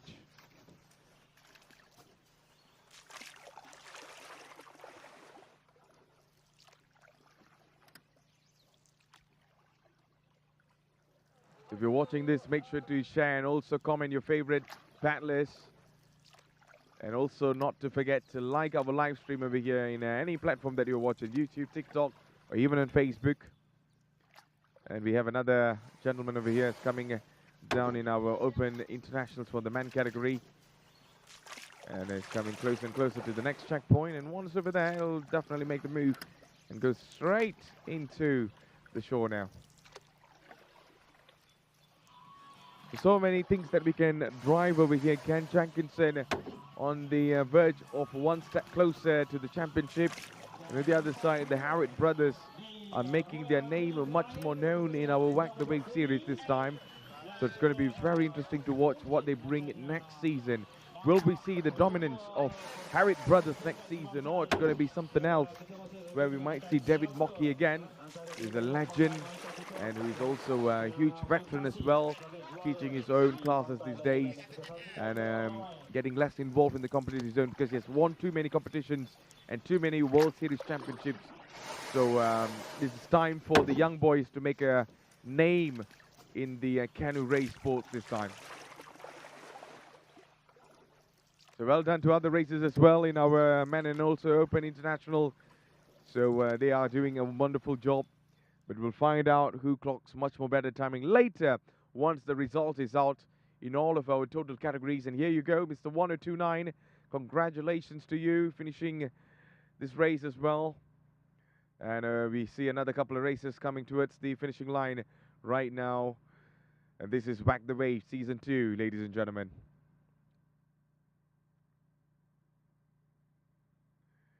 Some of them are making the run as fast as they can. And this is another one of ours. Number 2008, it's none other than Noratasha Nabila from Malaysia. She got into P4 yesterday, and today it's gonna go for a different position. She completed at 1 hour 10 minutes and 23 seconds yesterday, but today's timing might be a little bit different.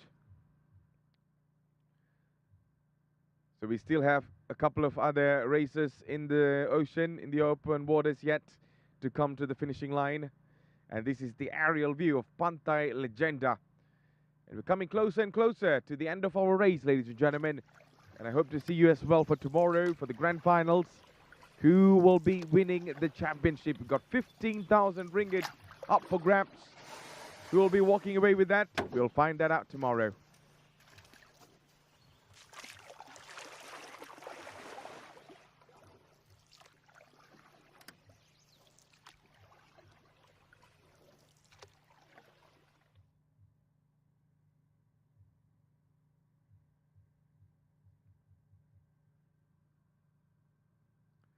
So I believe we'll be having an interview with one of our paddlers over there. So Mr. Nazam, as usual, will be doing his job. And if he's ready, we will be going straight to him.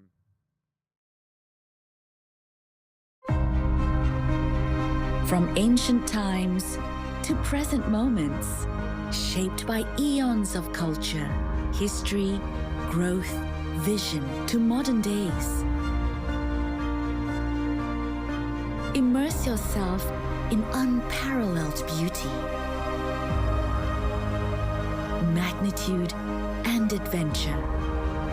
But most importantly, invest yourself within the endless possibilities.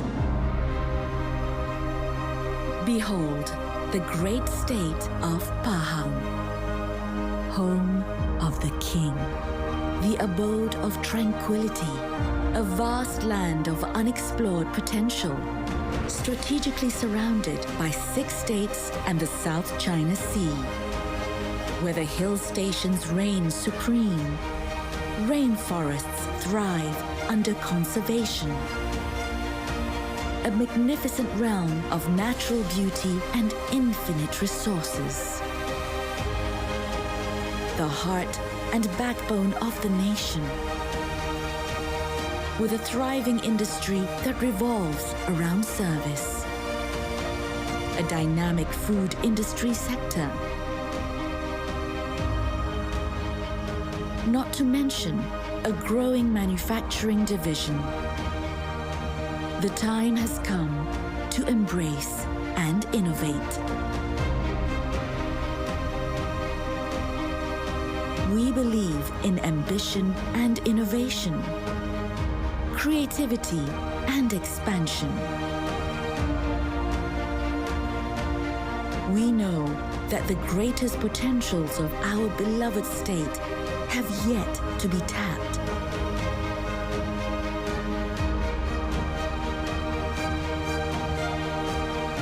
That is why we want you to join us in a journey to distinguish ourselves with farsight and forward thought as game changers.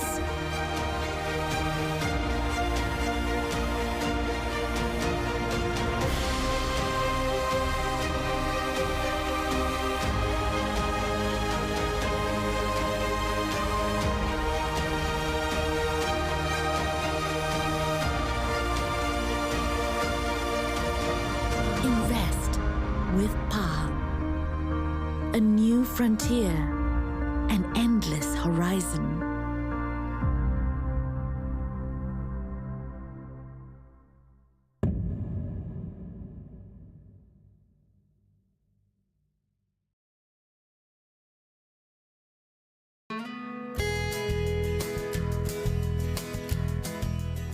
Kuantan, ibu negeri Pahang. Ia tersohor dengan keindahan pantainya. Masjid Sultan Ahmad Shah, ikon mercutanda bagi Kuantan. Bandar di tebing sungai ini terkenal sebagai pintu masuk ke pantai timur. Selain jalan darat, anda juga boleh berkunjung ke sini melalui jalan udara. Lapangan terbang Sultan Haji Ahmad Shah terletak kira-kira 15 km dari pusat bandar. Memandangkan aktiviti membeli belah antara elemen tarikan bagi sesebuah pusat pelancongan, serambi teruntum di Tanjung Lumpur, destinasi paling tepat untuk dikunjungi. Berfungsi sebagai pusat membeli belah sehenti. Hampir semua produk tempatan Pahang, termasuk makanan, tekstil, kraf dan hasil laut dijual di sini.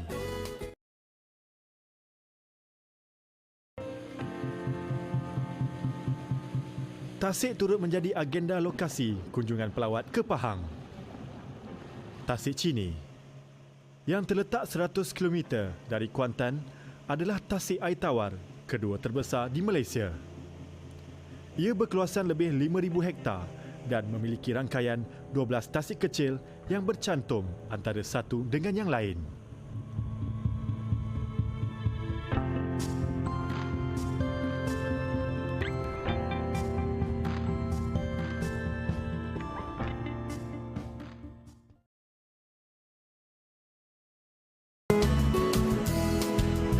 Teluk Cempedak, satu lagi lokasi percutian eksotik tepian pantai tersohor di Pahang. Keindahan pantainya yang memutih, dilatari pohon kelapa yang melambai, menjadikannya destinasi percutian impian sesiapa sahaja. Ia juga menyediakan kemudahan dan daya tarikan yang sesuai untuk dikunjungi bersama keluarga.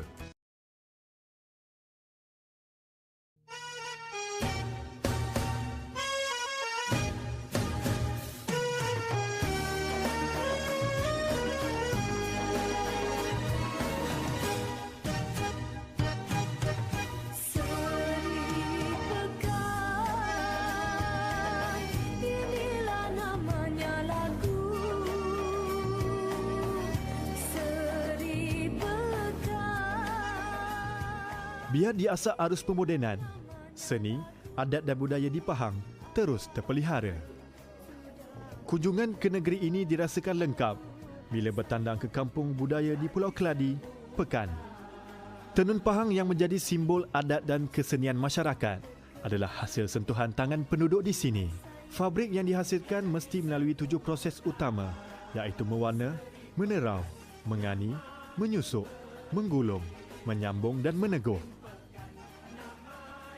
Ia turut dipasarkan ke seluruh negara melalui tempahan secara online. Kain tenun berkualiti tinggi ini seringkali ditempahas oleh keluarga diraja Pahang yang melambangkan pakaian tradisi diraja negeri ini.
Selain percutian tanah tinggi dan kembara hutan, Pahang dianugerahi destinasi libur di pulau yang memukau.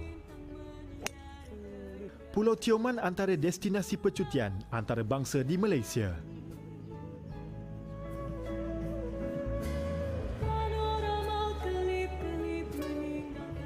Bagi mereka yang gemar dengan aktiviti mencabar di laut, snorkeling atau selam scuba menjadi kemestian untuk melihat keindahan dasar laut yang kaya dengan kepelbagaian hidupan marin.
Pahang Darul Makmur memenuhi impian destinasi dan kalender percutian sesiapa sahaja, setiap masa dan ketika.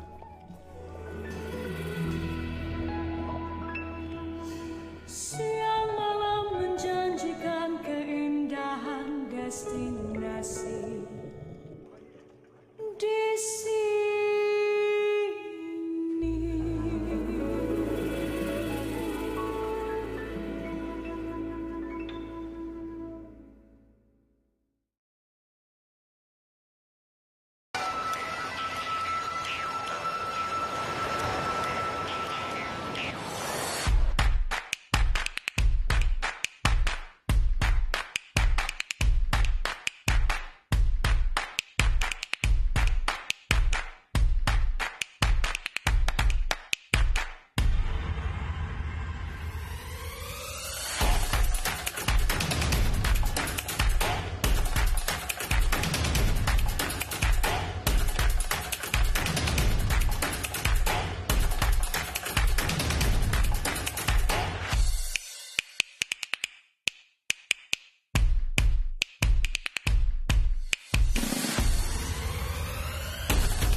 Rompin. Daerah di bahagian selatan dan bersempadan dengan negeri Johor ini pula adalah destinasi tersohor untuk kaki pancing.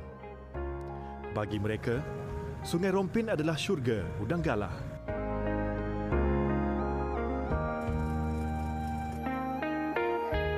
Di kampung Leban Condong, pengunjung berkesempatan membeli udang galah segar. Pelbagai juadah masakan udang galah terdapat di kedai makan sekitar Rompin. Seandainya anda bercuti bersama keluarga, aktiviti memancing juga boleh dilakukan dengan santai di atas rumah rakit. Terdapat banyak rumah rakit ala inap desa yang menyediakan perkhidmatan sebegini dengan harga berpatutan. Selain memancing, pengunjung juga boleh merancang program sampingan yang lain seperti menganjurkan hari keluarga di rumah rakit.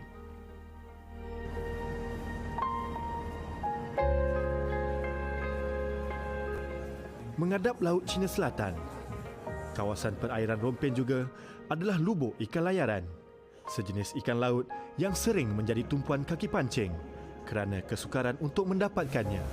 Setiap tahun acara Billfish dan pertandingan memancing sering diadakan di daerah ini. Kemudahan menyewa bot memancing juga boleh didapati dengan mudah.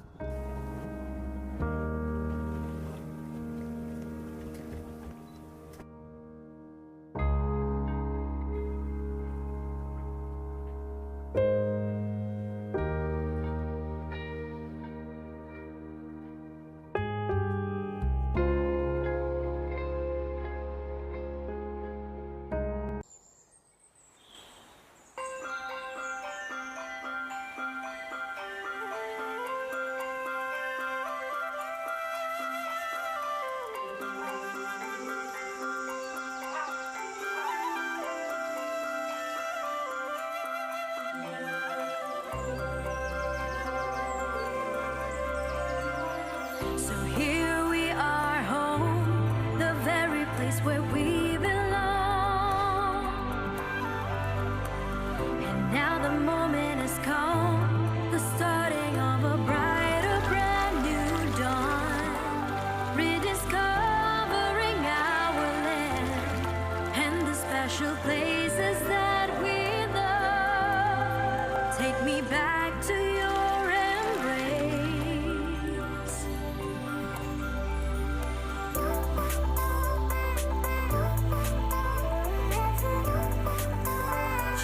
Cuti Malaysia.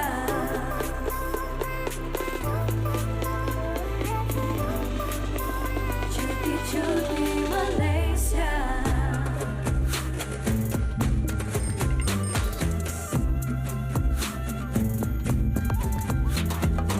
Another time has come to rediscover the land of wonder. Great times with the family, smiling faces everywhere I see. A land of rich history, people of man, creeds and cultures. City colors flow vibrantly, you'll never forget what you see. Astonishing Malaysia, we have everything. Astonishing Malaysia, a place of your dreams. Let's go on a magical holiday, creating sweet memories, lighting up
cuti Malaysia.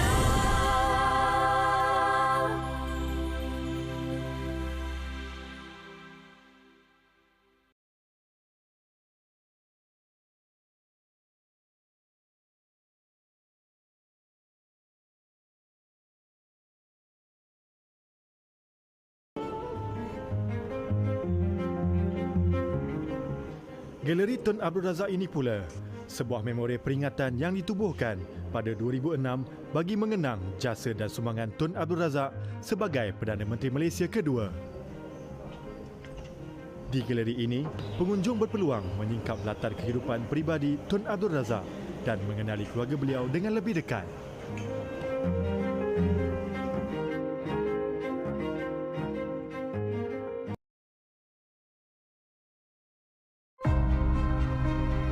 From ancient times to present moments, shaped by eons of culture, history, growth, vision to modern days. Immerse yourself in unparalleled beauty, magnitude, and adventure. But most importantly, invest yourself within the endless possibilities. Behold the great state of Pahang, home of the king, the abode of tranquility, a vast land of unexplored potential, strategically surrounded by 6 states and the South China Sea, where the hill stations reign supreme, rainforests thrive under conservation. A magnificent realm of natural beauty and infinite resources. The heart and backbone of the nation. With a thriving industry that revolves around service. A dynamic food industry sector. Not to mention a growing manufacturing division. The time has come to embrace and innovate. We believe in ambition and innovation, creativity and expansion. We know that the greatest potentials of our beloved state have yet to be tapped.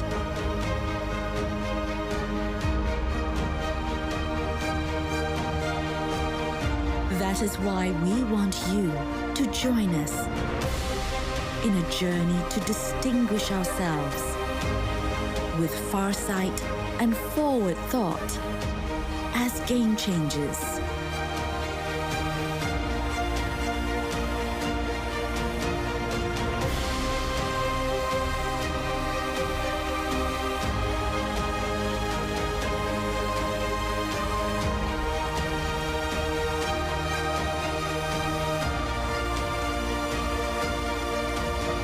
Invest with Pahang.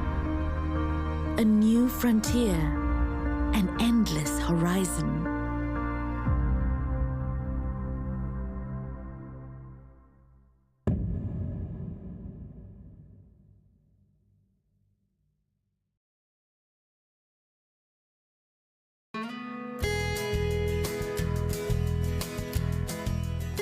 Kuantan, ibu negeri Pahang. Ia tersohor dengan keindahan pantainya. Masjid Sultan Ahmad Shah, ikon mercu tanda bagi Kuantan. Bandar di tebing sungai ini terkenal sebagai pintu masuk ke pantai timur. Selain jalan darat, anda juga boleh berkunjung ke sini melalui jalan udara. Lapangan terbang Sultan Haji Ahmad Shah terletak kira-kira 15 km dari pusat bandar. Memandangkan aktiviti membeli belah antara elemen tarikan bagi sesebuah pusat pelancongan, Serambi teruntum di Tanjung Lumpur, destinasi paling tepat untuk dikunjungi. Berfungsi sebagai pusat membeli belah sehenti. Hampir semua produk tempatan Pahang, termasuk makanan, tekstil, kraf dan hasil laut dijual di sini.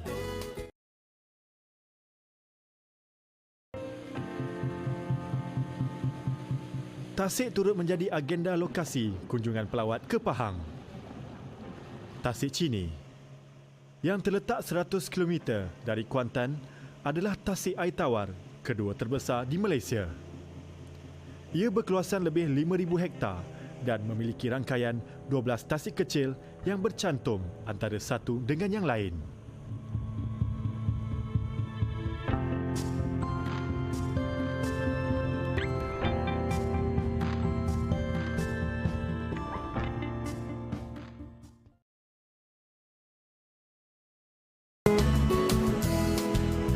Teluk Cempedak, satu lagi lokasi percutian eksotik tepian pantai tersohor di Pahang.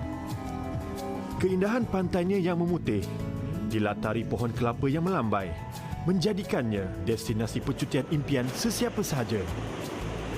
Ia juga menyediakan kemudahan dan daya tarikan yang sesuai untuk dikunjungi bersama keluarga.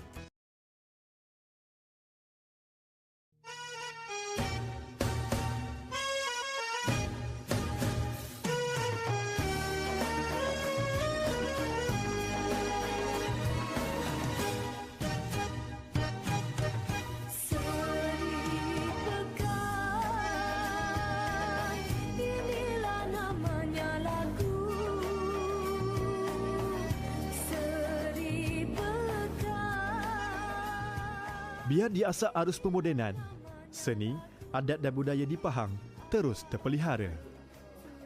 Kunjungan ke negeri ini dirasakan lengkap bila bertandang ke kampung budaya di Pulau Keladi, Pekan. Tenun Pahang yang menjadi simbol adat dan kesenian masyarakat adalah hasil sentuhan tangan penduduk di sini. Fabrik yang dihasilkan mesti melalui 7 proses utama, iaitu mewarna, menerau, mengani, menyusuk, menggulung, menyambung dan meneguh. Ia turut dipasarkan ke seluruh negara melalui tempahan secara online. Kain tenun berkualiti tinggi ini seringkali ditempah khas oleh keluarga diraja Pahang yang melambangkan pakaian tradisi diraja negeri ini.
Selain percutian tanah tinggi dan kembara hutan, Pahang dianugerahi destinasi libur di pulau yang memukau. Pulau Tioman antara destinasi percutian antarabangsa di Malaysia.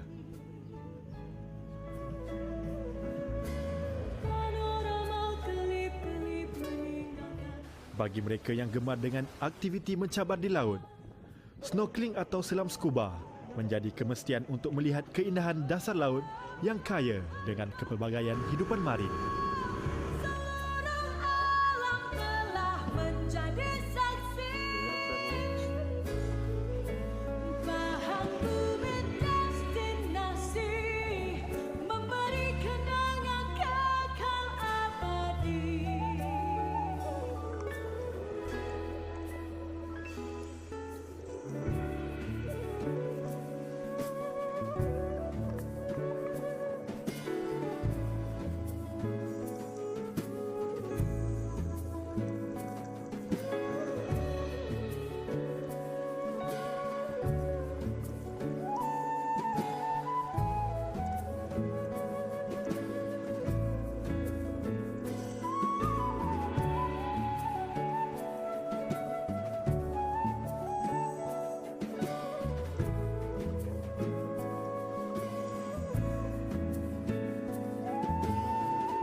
Pahang Darul Makmur memenuhi impian destinasi dan kalender percutian sesiapa sahaja, setiap masa dan ketika.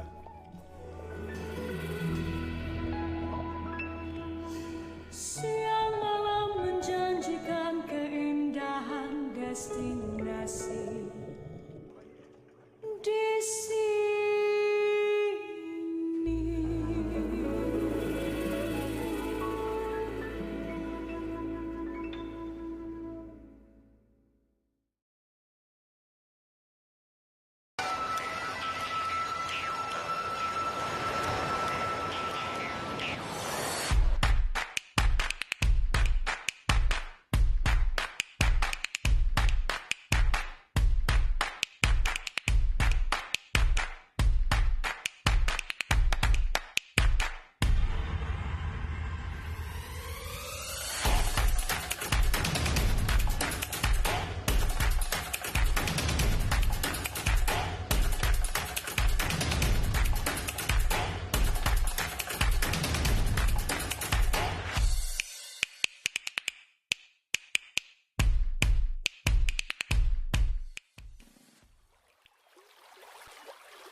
Siapa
995. And,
jaga kerana mereka turun ke depan anda dan mereka akan sama-sama mengajak anda semua untuk berjoget lambat sekali, terutama tetamu kita, tetamu kehormat kita dan juga kepada peserta yang ingin bersama-sama, silakan bersama-sama mereka berjoget lambat lalu joget Pahang.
Dan juga terima kasih kepada kumpulan bimbingan seni cemerlang JKK Pahang. Terima kasih kepada para peserta. Terima kasih kepada tamu kehormat kerana begitu sporting sekali ya untuk majlis ini. Jadi kita akan terus video launching bagi Public 2023. Jadi sama-sama kita tonton video sebelum kita ikuti penyampaian hadiah.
Rompin.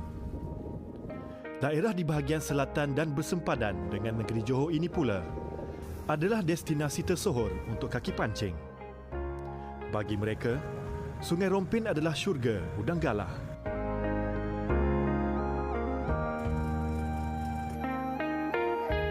Di kampung Leban Condong, pengunjung berkesempatan membeli udang galah segar. Pelbagai juadah masakan udang galah terdapat di kedai makan sekitar Rompin. Seandainya anda bercuti bersama keluarga, aktiviti memancing juga boleh dilakukan dengan santai di atas rumah rakit. Terdapat banyak rumah rakit ala inap desa yang menyediakan perkhidmatan sebegini dengan harga berpatutan. Selain memancing, pengunjung juga boleh merancang program sampingan yang lain seperti menganjurkan hari keluarga di rumah rakit.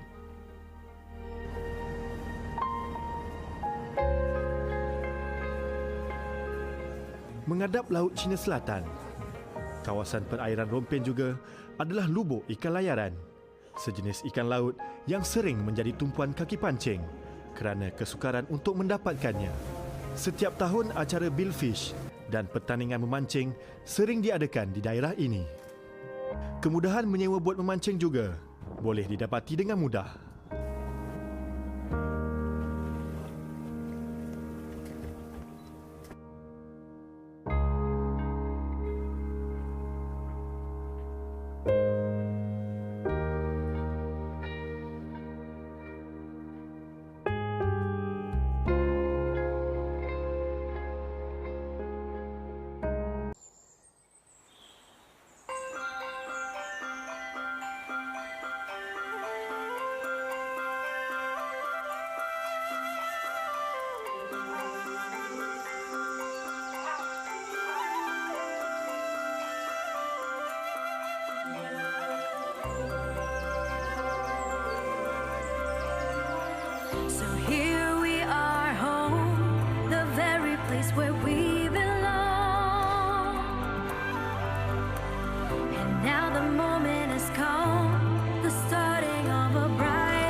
rediscover the land of wonder.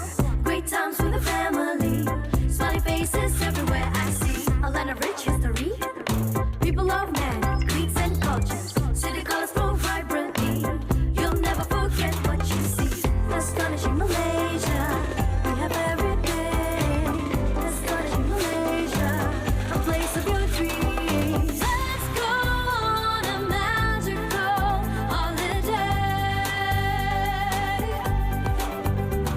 creating sweet memories, lighting up your day, rediscovering our land and the beauty that surrounds us all. Times we'll cherish forever.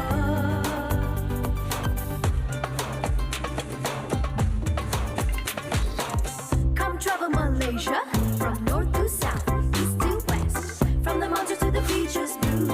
Fall in love with everything you do. Astonishing Malaysia, we have everything. Astonishing Malaysia, a place of your dreams. Let's go on a magical holiday, creating sweet memories, lighting up your day, rediscovering our land and the beauty that surrounds us all. Times we'll cherish forever.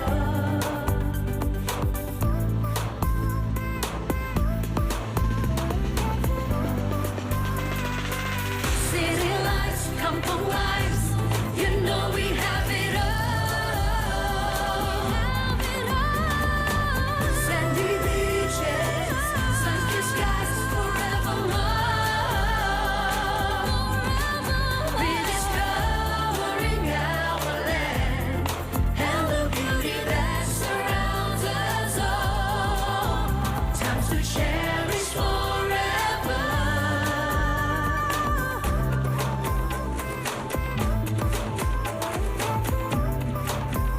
Cuti-cuti Malaysia,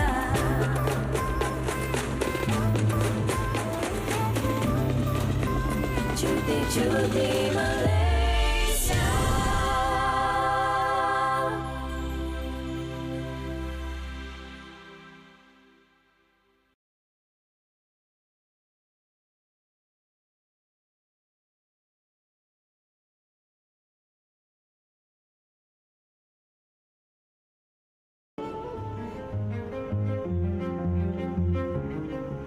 Galeri Tun Abdul Razak ini pula sebuah memori peringatan yang ditubuhkan pada 2006 bagi mengenang jasa dan sumbangan Tun Abdul Razak sebagai Perdana Menteri Malaysia kedua. Di galeri ini, pengunjung berpeluang menyingkap latar kehidupan peribadi Tun Abdul Razak dan mengenali keluarga beliau dengan lebih dekat.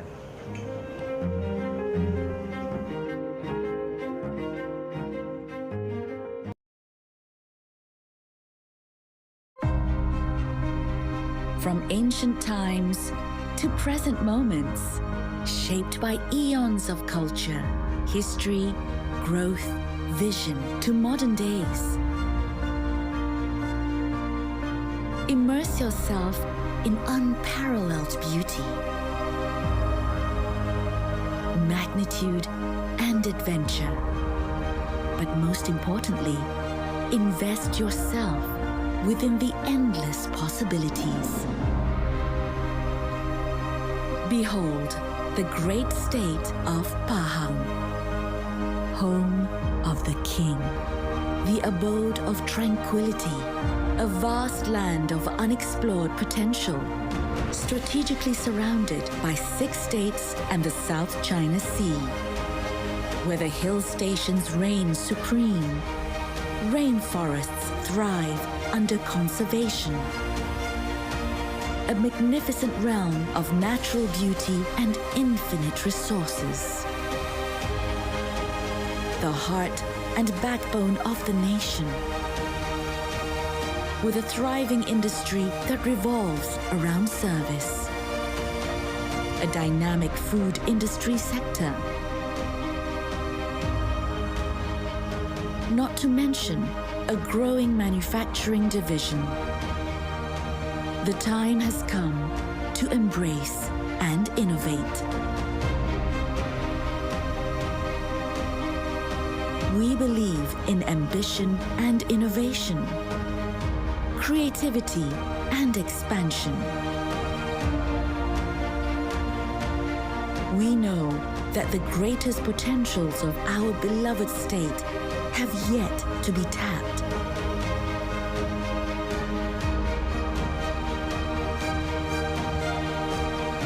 That is why we want you to join us in a journey to distinguish ourselves with farsight and forward thought as game changers.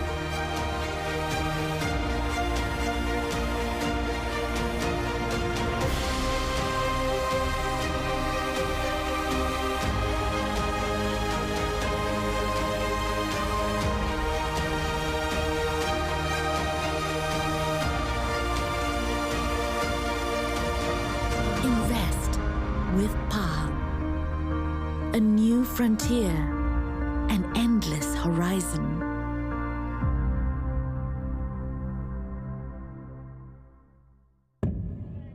Mat Ilyas dari Politeknik.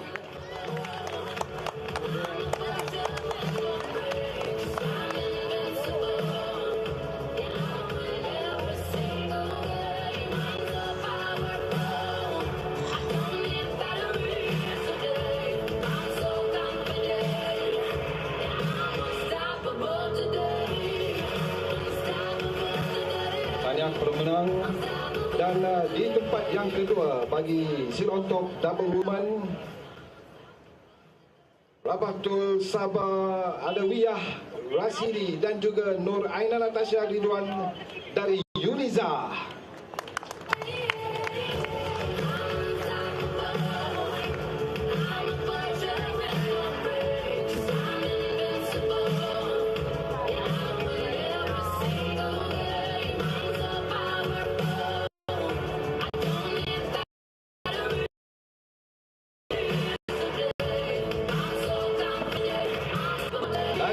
Bagi Seal on Top Double Woman, pemenang kategori ini di peringkat yang kedua hari ini, Alia Farizana Muhammad Ali dan Nur Sadatul Amira Action dari UPSI.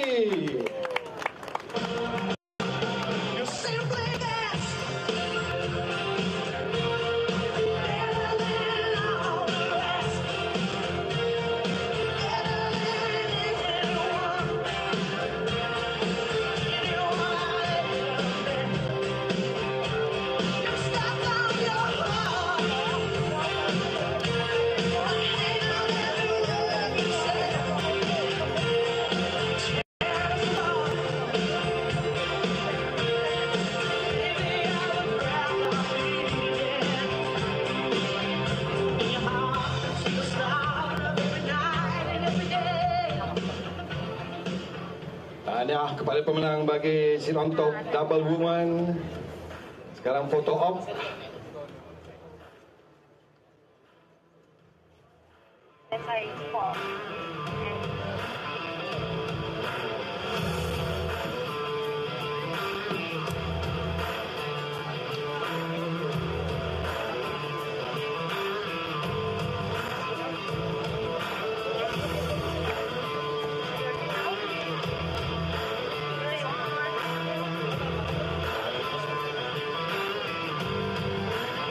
Terima kasih, tahniah kepada pemenang dan seterusnya.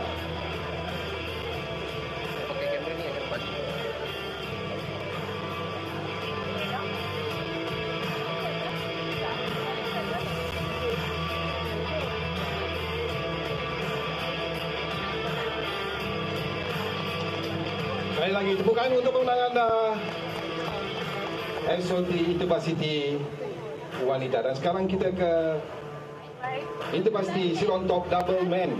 Dan bagi menunjukkan penyampaian ada ini, kita jemput Dr. Nur Asliza binti Abdul Manaf, pengarah Hospital Pekan, untuk menyampaikan hal ini.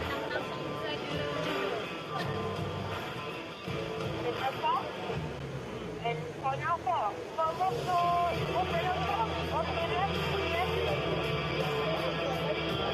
Di tempat yang ketiga,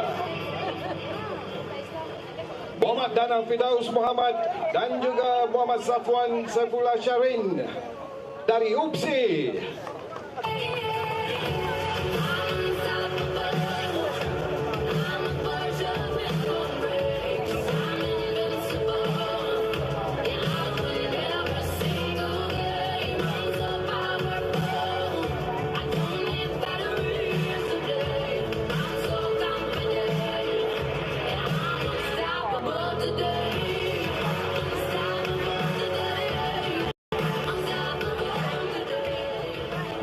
Dan di tempat yang kedua, Muhammad Bahis dan juga Muhammad Ridwan Abdul Aziz dari Politeknik.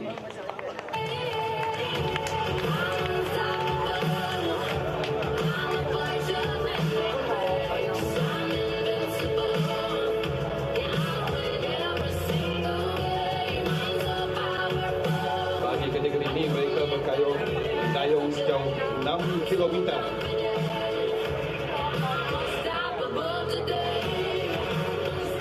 Dan di tempat yang pertama, Intercity Silon Top Double Man, Hasan Basri dan juga Muhammad Naim Syahim Mahusin dari UPSI.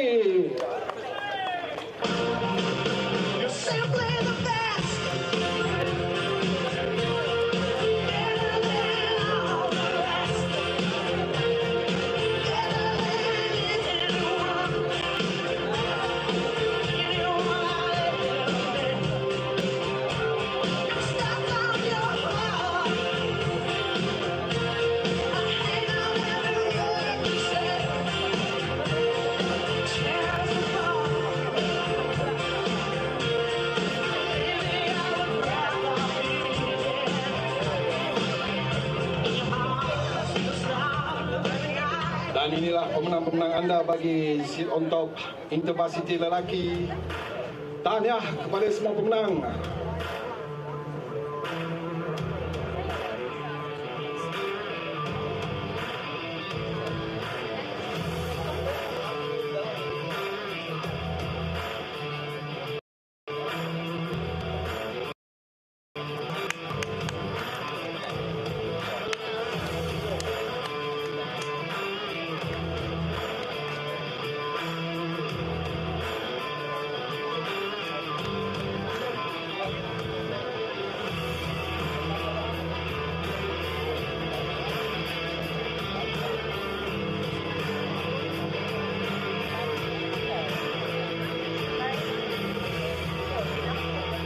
Tahniah sekali lagi kepada semua pemenang. Seterusnya kita ke kategori seterusnya, iaitu kategori Women Double National Ocean Race Ticket to Laser, iaitu kita menjemput Superintendent Muhammad Zaidi bin Matzin, Ketua Polis Daerah Pekan, untuk menyampaikan hadiah. Di tempat yang ketiga, Dayang Nur Hasmisah, Awang Ali dan juga Siti Aisyah Nur Azhar dari UPSI.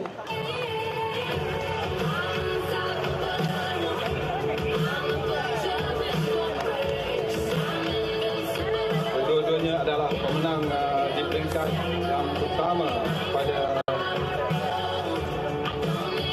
semalam yang berlangsung di Romping. Hari ini tempat yang ketiga.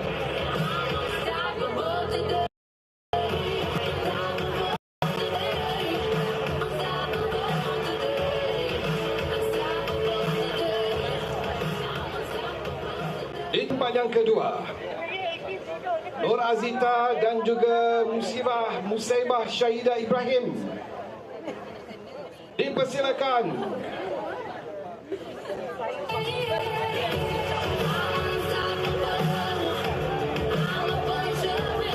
RMP Medalist.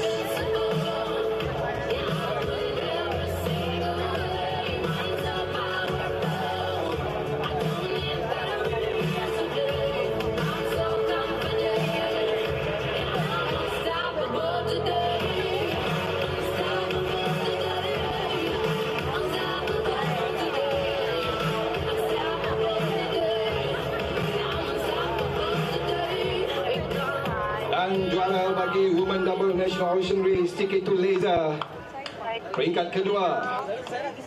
Kita jemput Nur Amira Anissa Abdul Kadir dan juga Nurain Fitrisyil Arman Shah dari Politeknik.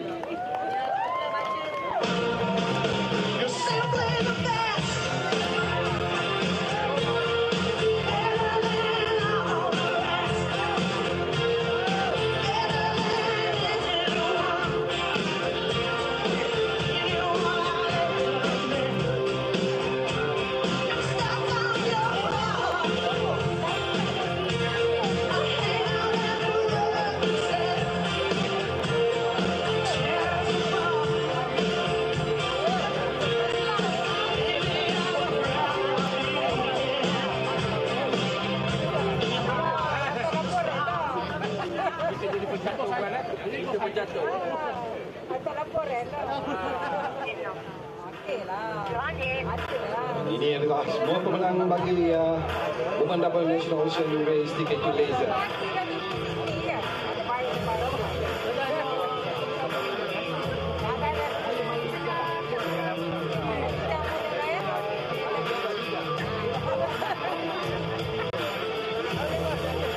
Banyak semua pemenang dan kita ke kategori seterusnya iaitu kategori Men's Double National Ocean Race Ticket to Laser. Jadi kita menyebut Yang Mulia Raja Azmiril Raja Shahar, Presiden kedua Malaysia untuk menyampaikan hadiah. Dipersilakan.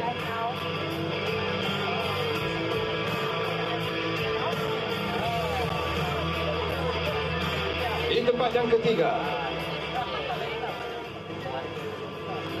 Nik Afiq, Nik Mazli dan juga Muhammad Azni Iskandar dari Pahang.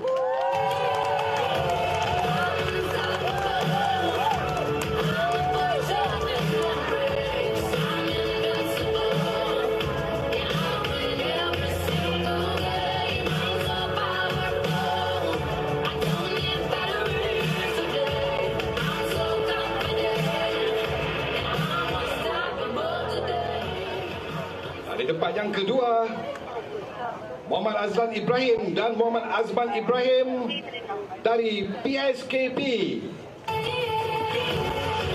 Dan daripada dia, adakah anda jangka kedua ini adik-beradik ataupun saudara kebetulan?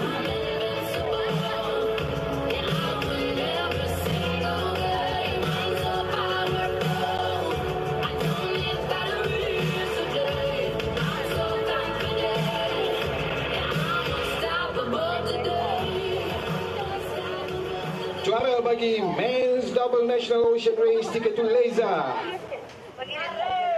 Ahmad Arif dan juga Muhammad Syarin Aziz dari Politeknik.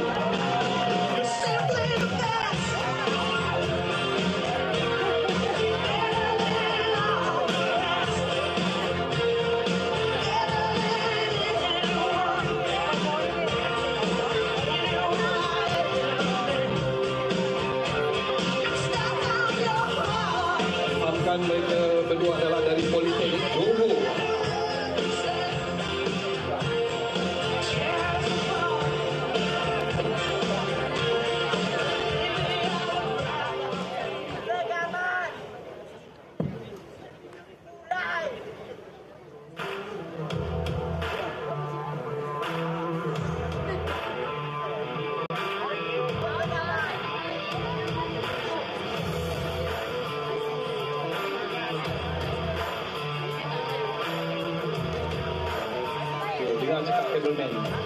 Dengan cakap gentleman, bagi foto off kat dia orang macam tu.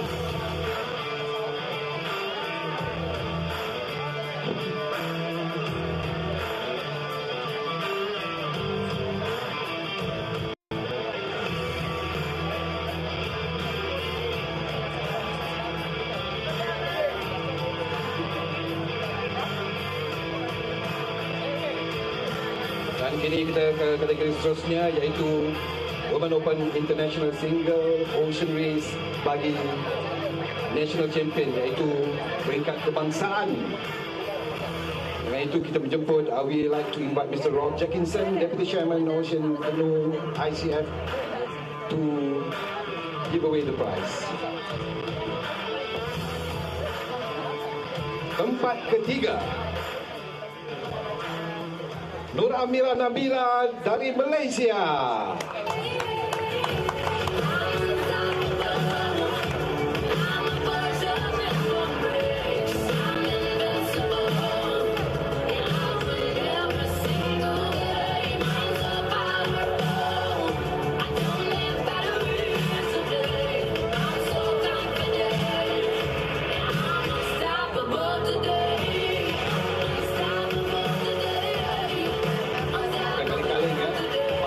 Kilometer dia berkayuh.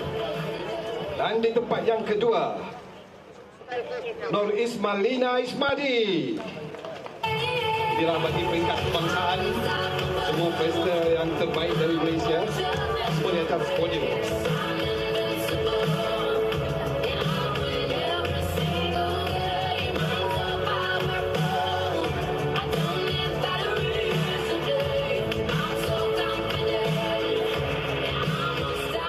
Juara bagi Women Open International Single Ocean Race National Champion terumumkan Nur Atasha Nabila.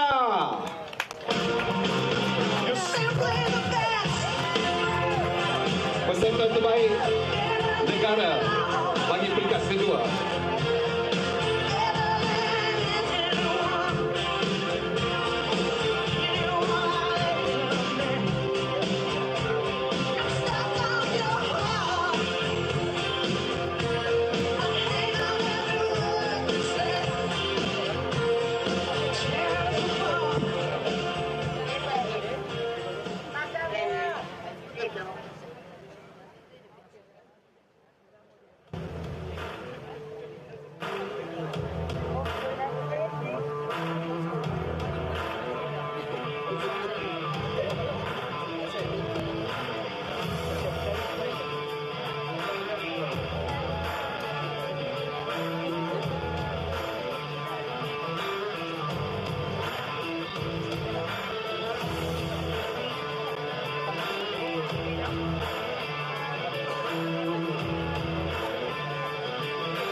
Terima kasih pada semua pemenang dan kita masih lagi mengekalkan Mr. Rob Dickinson stay put to give away the prize for the next category, which is Open International Single Ocean Race National Champion.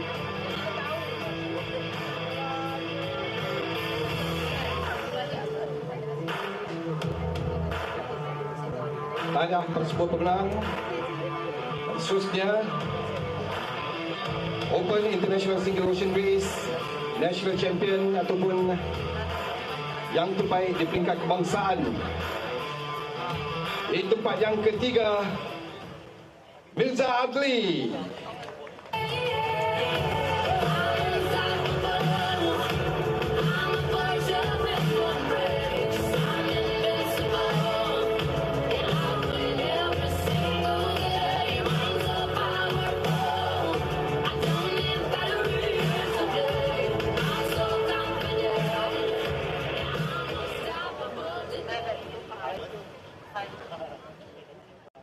Di tempat yang kedua,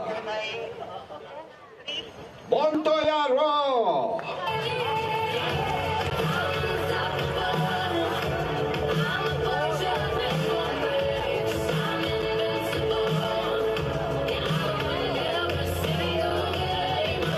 Dan difahamkan kedua-dua paddler yang di atas podium ini adalah dari Johor.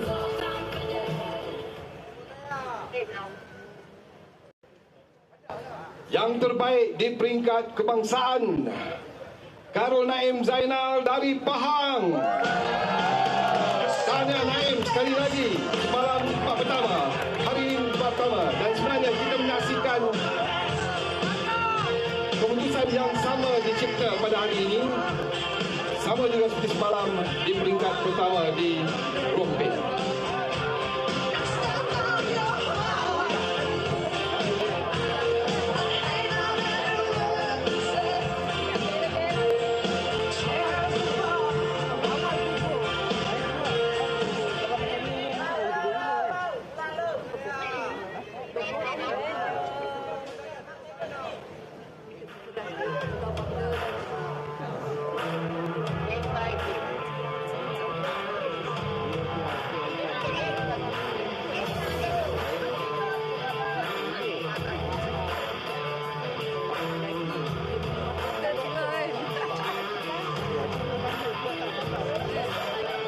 tahniah pada semua pemenang.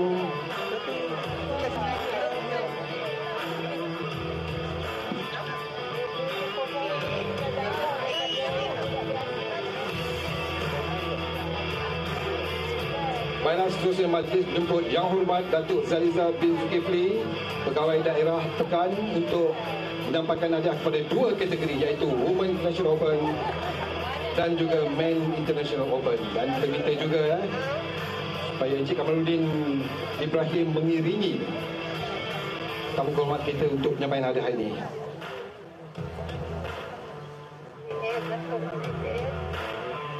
Bagi kategori Women Open International Single Ocean Race, third place, Selma Jake Alibegovic from Australia.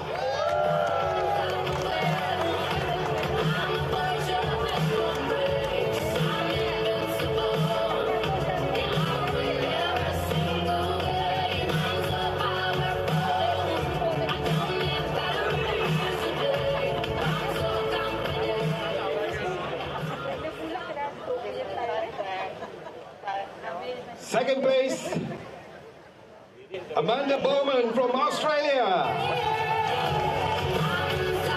Amanda Bowman also have a stage podium on the first stage in Rompin. She was in third place. And today she's on the second place.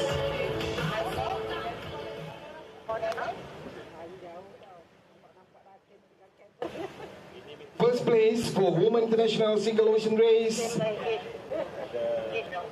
Paige Wood from Australia. She did it again. She was the winner for yesterday's first stage, and now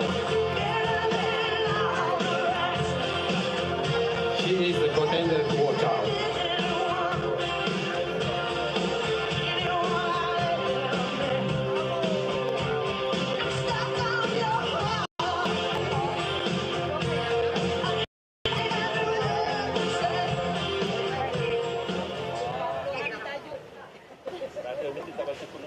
Congratulations to all the winners.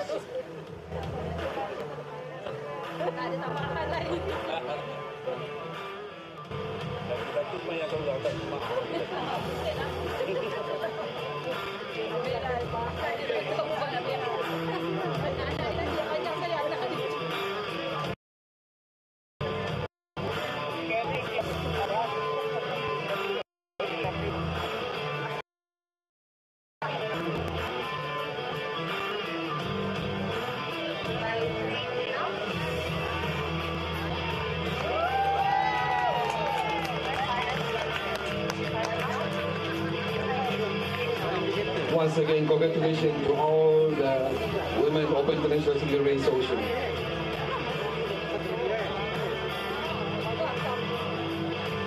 Dan kita minta untuk Yang Hormat Datuk Zaliza bin Zulkifli terus berada di podium untuk pengumuman bagi Men Open International Single Race Ocean. Third place, Charlie Hewitt from Australia.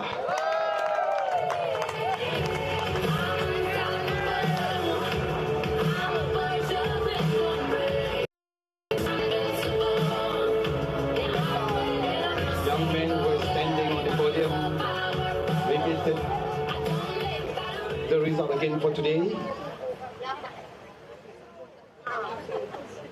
The second place, the brother Harry Hewitt.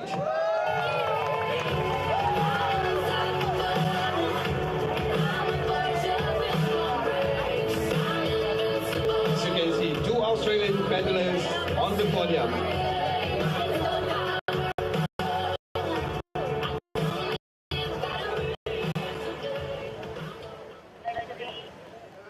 First place for stage 2, Men Open International Single Ocean Race, Ken Jackinson from New Zealand.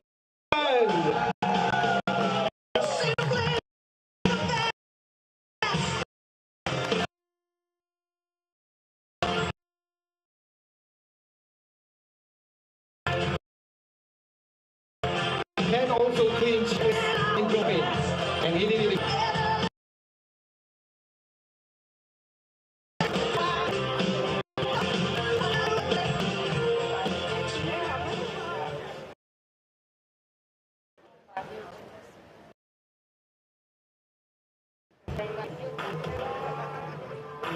introduce your winners for today's International Men Single Ocean Race. Congratulations once again.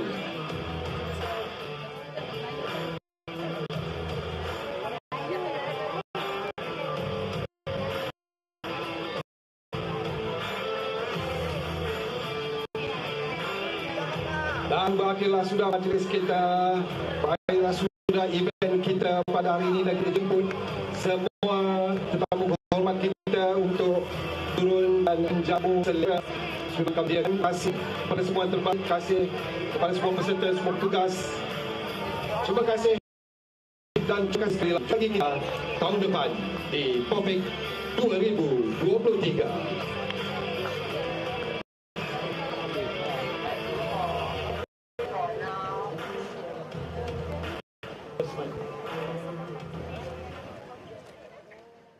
Okay.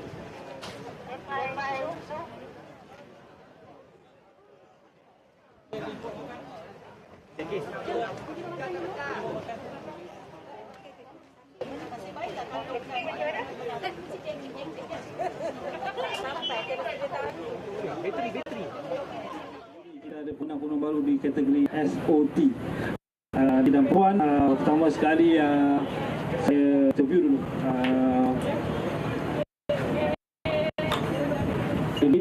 Ladies first. Nur Sadatira dengan Alia Fazal. Semalam di bukan semalam. Kedua dapat tempat keempat. Okey, selepas keputusan semalam rasanya memang di tempat keempat dan hari ini di peringkat yang pertama. Jadi apa maksudnya sempat semalam, apa persediaan dari segi mental, apa kejadian? Semalam lepas dapat tempat keempat tu saya rasa macam kurang bersemangat lah sebab tak dapat top 3 kan, sebab dah memang nak top 3 semalam tapi tak dapat. So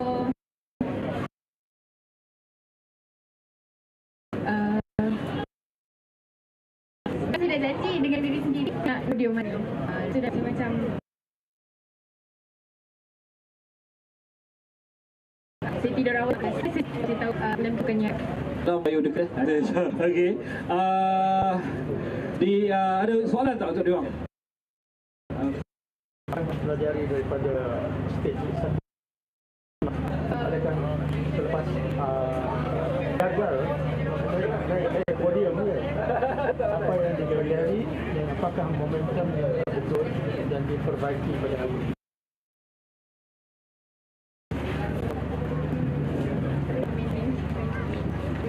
Saya rasa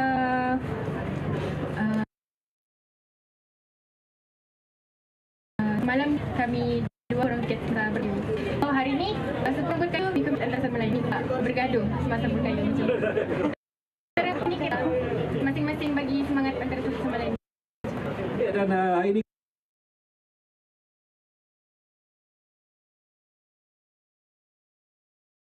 kita tengok dua saya ni dia UPI je. Ini ucapan hebat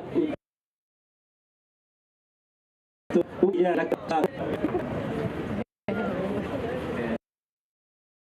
Salam kami berada di. Okey, dan hari ni pencapaian apa tu nombor 1 dan nombor 2 ni semalam nombor 1, saya nombor 2, semalam nombor 2, semalam nombor 1 betul. Jadi kita tengok besok di peringkat yang terakhir. Nak menang satu stage win, kemudian ada satu lagi overall winner tu. Okey, apa rasanya besok? Boleh tak dapat kekalkan kejayaan ni besok?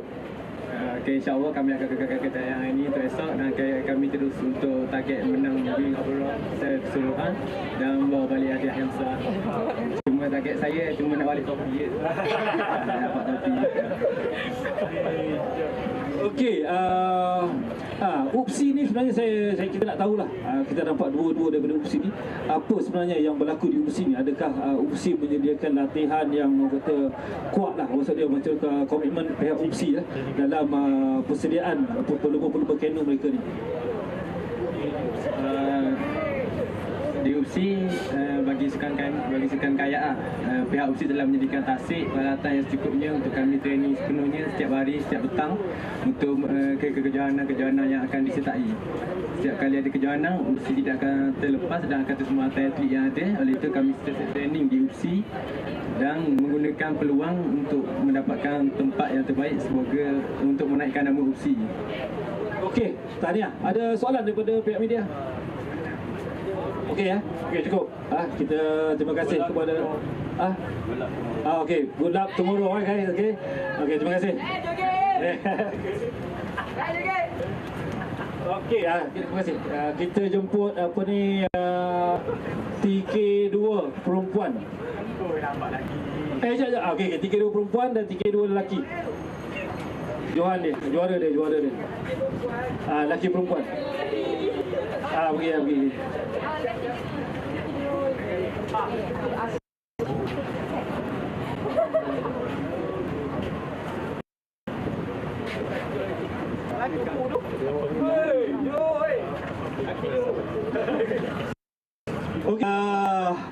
Saya sebagai orang Johor bangga sebenarnya.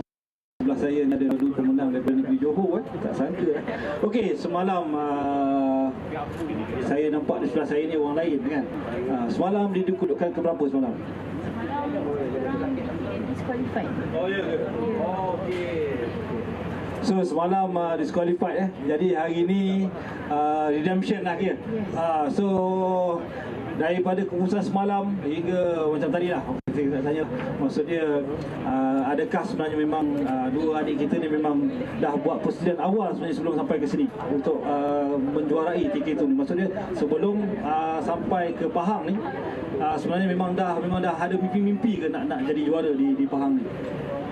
Mimpi tu ada tapi itu rezeki daripada Allah. Okey, persediaan ni macam mana persediaan dia? Persediaan kita orang training selama 3 bulan sebelum.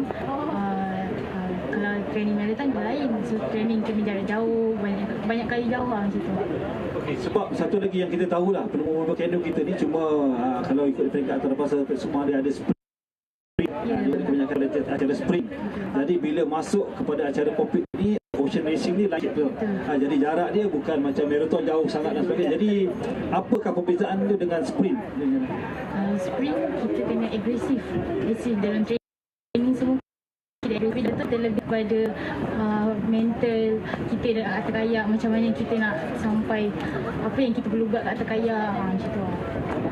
Okey, kita ada besok kalau kita nak check balik whether kalau you disqualified besok boleh menang overall ke tidak, nanti saya tanya balik lah. Tapi yang penting esok di peringkat ketiga kita nampak yang kat belakang tu semalam duduk kat sebelah saya, dia orang pun nak duduk balik sebelah saya ni kan. Jadi macam mana strategi besok nak kekalkan kedudukan ni, duduk kat sebelah saya besok untuk interview lagi sekali? Strategi besok macam biasa, kita orang buat yang the best. Rezeki tu terpulang kepada Allah, tapi yang penting kita orang dah buat yang the best lah. So belak untuk diorang juga. Okey, terima kasih poster daripada TK2 dan sebelah saya sama semalam Okey, jadi jarak tak dekat maksudnya tadi pun tak dekat juga.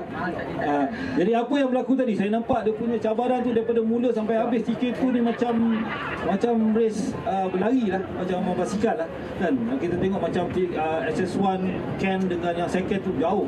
Tapi untuk you all ni TK2 ni tiap-tiap tahun ni sebenarnya apa yang atlet TK2 memang dah memang ada dia orang punya kata semangat juang yang lain. Maksudnya dia orang ni kalau nak fight lagi macam ni, kita pun tahu yang second tu dia bila dia sampai dia macam pecah kepala, dia tak dapat menang. So apa yang berlaku dengan peserta TK2 ni sebenarnya? Pertama sekali paling penting sekali bagi saya training. Okay, dalam training tu bila kita cukup training, kita cukup endurance, kita cukup dari segi mental semua, bagi saya tak ada masalah untuk kita nak menjuarai sesuatu pertandingan. Okey, soalan penting lah. Besok tu dah satu hal. Later on nanti kita insya-Allah dalam jangka masa terdekat kita akan upgrade lah sukan kanu ocean racing ni dengan mungkin pembelian boat SS2 untuk kita bertanding di peringkat maksud dia tahun ni SS1 kita dah serapkan. Tahun depan mungkin pelumba-pelumba yang buat TK2 ni akan ke TK2. Rasa-rasa macam mana? Adik-adik dah bersedia belum kalau nak ikut pencabar dengan macam Scott, macam David Moki? Kami akan buat preparation awal lah. Maybe kami akan training dalam, tapi kami tak akan stop training sebab kami tim Johor, kami ada sasaran kami. So yeah, we will do the best. Okey, ada soalan daripada kita punya rakan-rakan media. Malam agak malam kan. Yang kita cabar apa yang jadi cabaran sebenarnya, apa beza daripada semalam dengan hari? Saya rasa beza semalam dengan hari ni. Semalam maybe angin dengan air ombaknya lain kot. Sebab hari ni saya pun rasa lambat untuk sampai ke sini. Berbeza lah dari semalam. Dari satu kayak kami tadi sebenarnya dah penuh air lah. Dengan beza semalam kayak kami boleh push lagi. Tapi hari ni little bit slow sebab ada air dalam kayak kami. Ada soalan lagi ya? Wasan? Okey, terima kasih. Kita jumpa besok dan kita harapkan kedua-dua di sebelah saya ni kekal lah. Alright, good luck to you, all the best. Okey, the main contender besok. Naim. Terima kasih. Okay, terima kasih. Mantoya dan siapa? Mirza.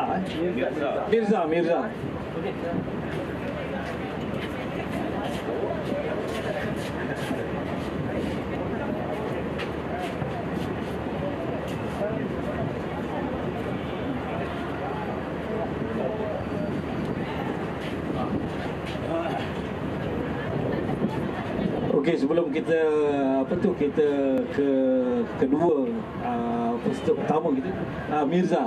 Hari ni nampak jauh sikit ke belakang. Betul, dengan antara peserta pertama dan kedua tadi kita tunggu agak lambat sedikit. Semalam tu macam rapat kan. Apa yang berlaku hari ni? Ada macam berbeza ke pantai hari ni dengan pantai semalam? Tertinggal masa starting, saya cuba rapatkan balik lah. Starting tadi apa yang berlaku? Maksudnya kalau kita tengok semalam pun ombak dia pun kuat juga, tapi saya nampak lah hari ni banyak juga peserta yang struggle sangat lah untuk sampai ke boya yang pertama tadi. Apa yang berlaku tadi hari ni? Ramai yang struggle. Pada boya pertama tu susah sikit naik sebab cetek daripada tasik sungai pantai semalam. Jadi naik itu agak sukar dan ombak agak tinggi pada hari ini. Jadi ada kesukaran untuk pada permulaan perlombaan lah. Dan okey, besok final Mirza podium tu mungkin nampak 3 orang ni lah. Masuk dalam Mirza untuk hari akhir ni. Rasanya ada harapan ke nak duduk di 2 ke 1 ke? Saya akan cuba untuk bersaing dengan tempat pertama dan tempat kedua dan juga pada esok hari, insyaAllah. Okey, muka yang saya tengok sangat-sangat frustrated. Kan, saya nampak lah, kita semua nampak muka dia kan. Maksud dia sampai ke garis penamat tu, memang inilah muka-muka yang kita sebenarnya nak tengok. Sebagai atlet kanu, kita nak tengok muka-muka macam ni. So Mantoya, apa yang berlaku sebenarnya? Daripada mula sampai habis, saya nampak awak memang dah cuba saya boleh, tapi sampai di garis penamat tadi tak dapat juga dominasi Naim. Bagi saya benda sukar lah. First time jadi kat diri saya untuk marathon kali ni. Sebab masa starting tu untuk ke checkpoint yang pertama tu tak ada masalah apa-apa. Bila turn, saya punya radar tak boleh main, mungkin putus pada tali lah rasanya. Jadi saya punya saya tak putus semangat lah, cuba bersemangat lagi. Saya tengok ada depan lah, ada seorang lagi untuk daripada international tu, dia saya cuba follow. Masa tu angin kat belakang dia tak rasa sangat lah. Masih tegak lagi dia. Bila dah balik untuk checkpoint lain tu kat sebelah ujung sekali, nak pusing tu, angin dah tolak kita. Ombak pun dah daripada di tepi, jadi susah nak kontrol lah. Sebab radar pun dah tak boleh nak main. Last kali saya kat sini lah, kecundang tu. Saya tak boleh buat apa kan. Benda tu kita pun terima dengan sebab besok pun ada lagi. Untuk harapan saya untuk esok, saya harap ini bukan mustahil lah. Sebab saya boleh beat international sebenarnya. Kita dengar tu esok Ada soalan sebelum kita pindah kepada juara kita ni? Ada soalan kepada Montoya? On paper memanglah nampak ada ketiga kan. Jadi untuk final stage itu, adakah dua payung lagi pun ada strategi untuk menyekat kemarahan Khairul Naim ni? Dua-dua sekali strategi. Adakah individu ataupun ada? Ni depend pada individu lah kan. Tergantung macam mana kita nak main, macam mana kita nak buat tackle tu. Bagi saya besok tak ada masalah apa-apa. Jangan pressure diri sendiri kan. Cuma enjoy je kan. Bila kita enjoy buat satu benda tu jadi senang. So apa pun macam Naim nombor 1 ke Nizam nombor 3 ke, sebenarnya dia boleh ke belakang saya sebenarnya. Montoya punya semangat ni luar biasa sikit. Naim dengar kan. Okey. Dan sebenarnya tadi saya rasa ada kekesan daripada pembakaran saya bagi tadi tu. Bila saya itu Montoya dia sebut kan, kata hari ni dia punya kan. Kita nampak muka Montoya sepanjang perlombaan ni kan, dan sampai kat garisan penamat dia memang betul-betul nak fight for the stage win ni. Okey Naim, kita dah nampak dua pendapat kita daripada Montoya dan juga Mirza, dan esok saya sebenarnya kami penganjur sebenarnya amat berharap lah Naim dah tahulah macam mana dia menggunakan strategi dia, tapi ketiga-tiga lah Naim tentang kita punya kita nak compete dengan the top 3 international, Hewitt Brothers dengan Ken. Tadi itu memang rasa jauh lah, dia memang beyond yang di international class lah. Tapi untuk the Hewitt Brothers ni, Naim rasa macam mana untuk besok? So alhamdulillah hari ni dah habis, so dapat kekal lagi ranking yang macam semalam. So saya akan buat yang terbaik pada hari esok. So agak sengit pada hari ni sebab semalam ramai yang ada yang tak reti lagi kawal kayak tu, dan hari ni dah ada ramai yang boleh kawal, so banyak saingan dan banyak kena mental kena kuat lah game kali ni sebab ombak pun kuat dan pencabar pun makin lama makin dekat semua. So insyaAllah saya akan buat yang terbaik untuk esok. Okey, kalau maksudnya kita kalau kata kita diberikan masa lah sebenarnya tahun depan maksudnya daripada siapa-siapa tak jawab boleh lah, maksudnya kita beralih kepada peringkat world lah kan, maksudnya kata so rasanya dalam setahun rasanya apa yang rasanya kita perlu buat, maksudnya adakah kita perlu ada tim Malaysia yang kuat untuk Ocean Canoe Racing ni?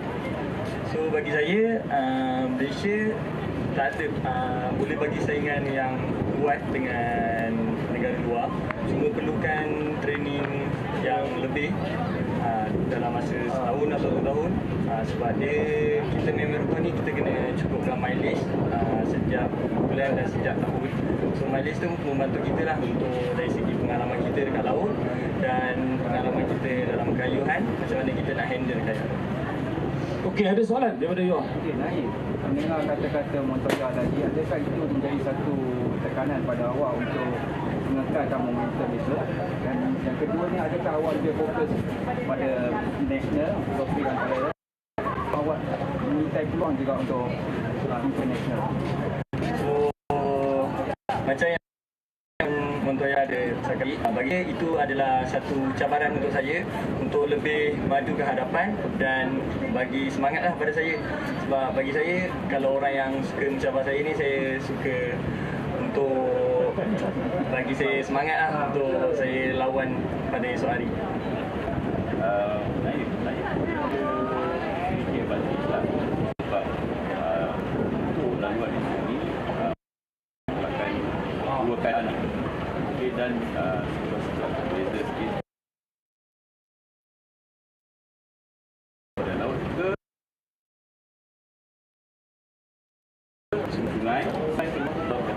dan ini telah hasil ada itu sebagai satu. Besok untuk makluman besok saya pun nak kembali kepada soalan tu. Besok laluan kita pelik sikit. Maksud dia you all pun lain pun tak ada tahun lepas. Toyang pun tak ada. Besok kita pantai macam ni. Kemudian kita masuk Kuala Pahang sungai Jadi kita akan U-turn dekat second bridge tu. Dia punya apa? Mungkin dia punya corak air tu akan berbeza. So rasanya apa persediaan untuk besok? Persediaan saya untuk esok, saya akan kekalkan lagi dengan momentum saya kayu daripada pagi ni, daripada laut. So, saya akan kekalkan dan dekat sungai tu saya akan belajar macam mana main dekat arus sungai lah. Persediaan saya lah untuk esok. Untuk yang mana besok? Pernah berkayuh dalam perlombaan macam ni? Laut masuk sungai pernah? Itulah tempat saya training. Itulah tempat saya. Yang awak rasa itu satu kelebihan? Yes. Saya punya kelebihan. No comment lah. No comment. Setakat ni atlet yang paling positif kami pernah jumpa lah. Terima kasih. Okey. Rasanya kita sampai kat sini kita punya press conference dan kita ucap tahniah kepada ketiga-tiga pelebah kebangsaan kita ni, dan apa yang penting kita nampak cabaran dan perbezaan antara bangsa, dan kita tahu tak untuk meningkatkan lagi kenyapaian pada akan datang. Maybe kita akan berada di podium. Maybe esok, kalau tak ada kita tahun depan. Okay, terima kasih semua. Assalamualaikum.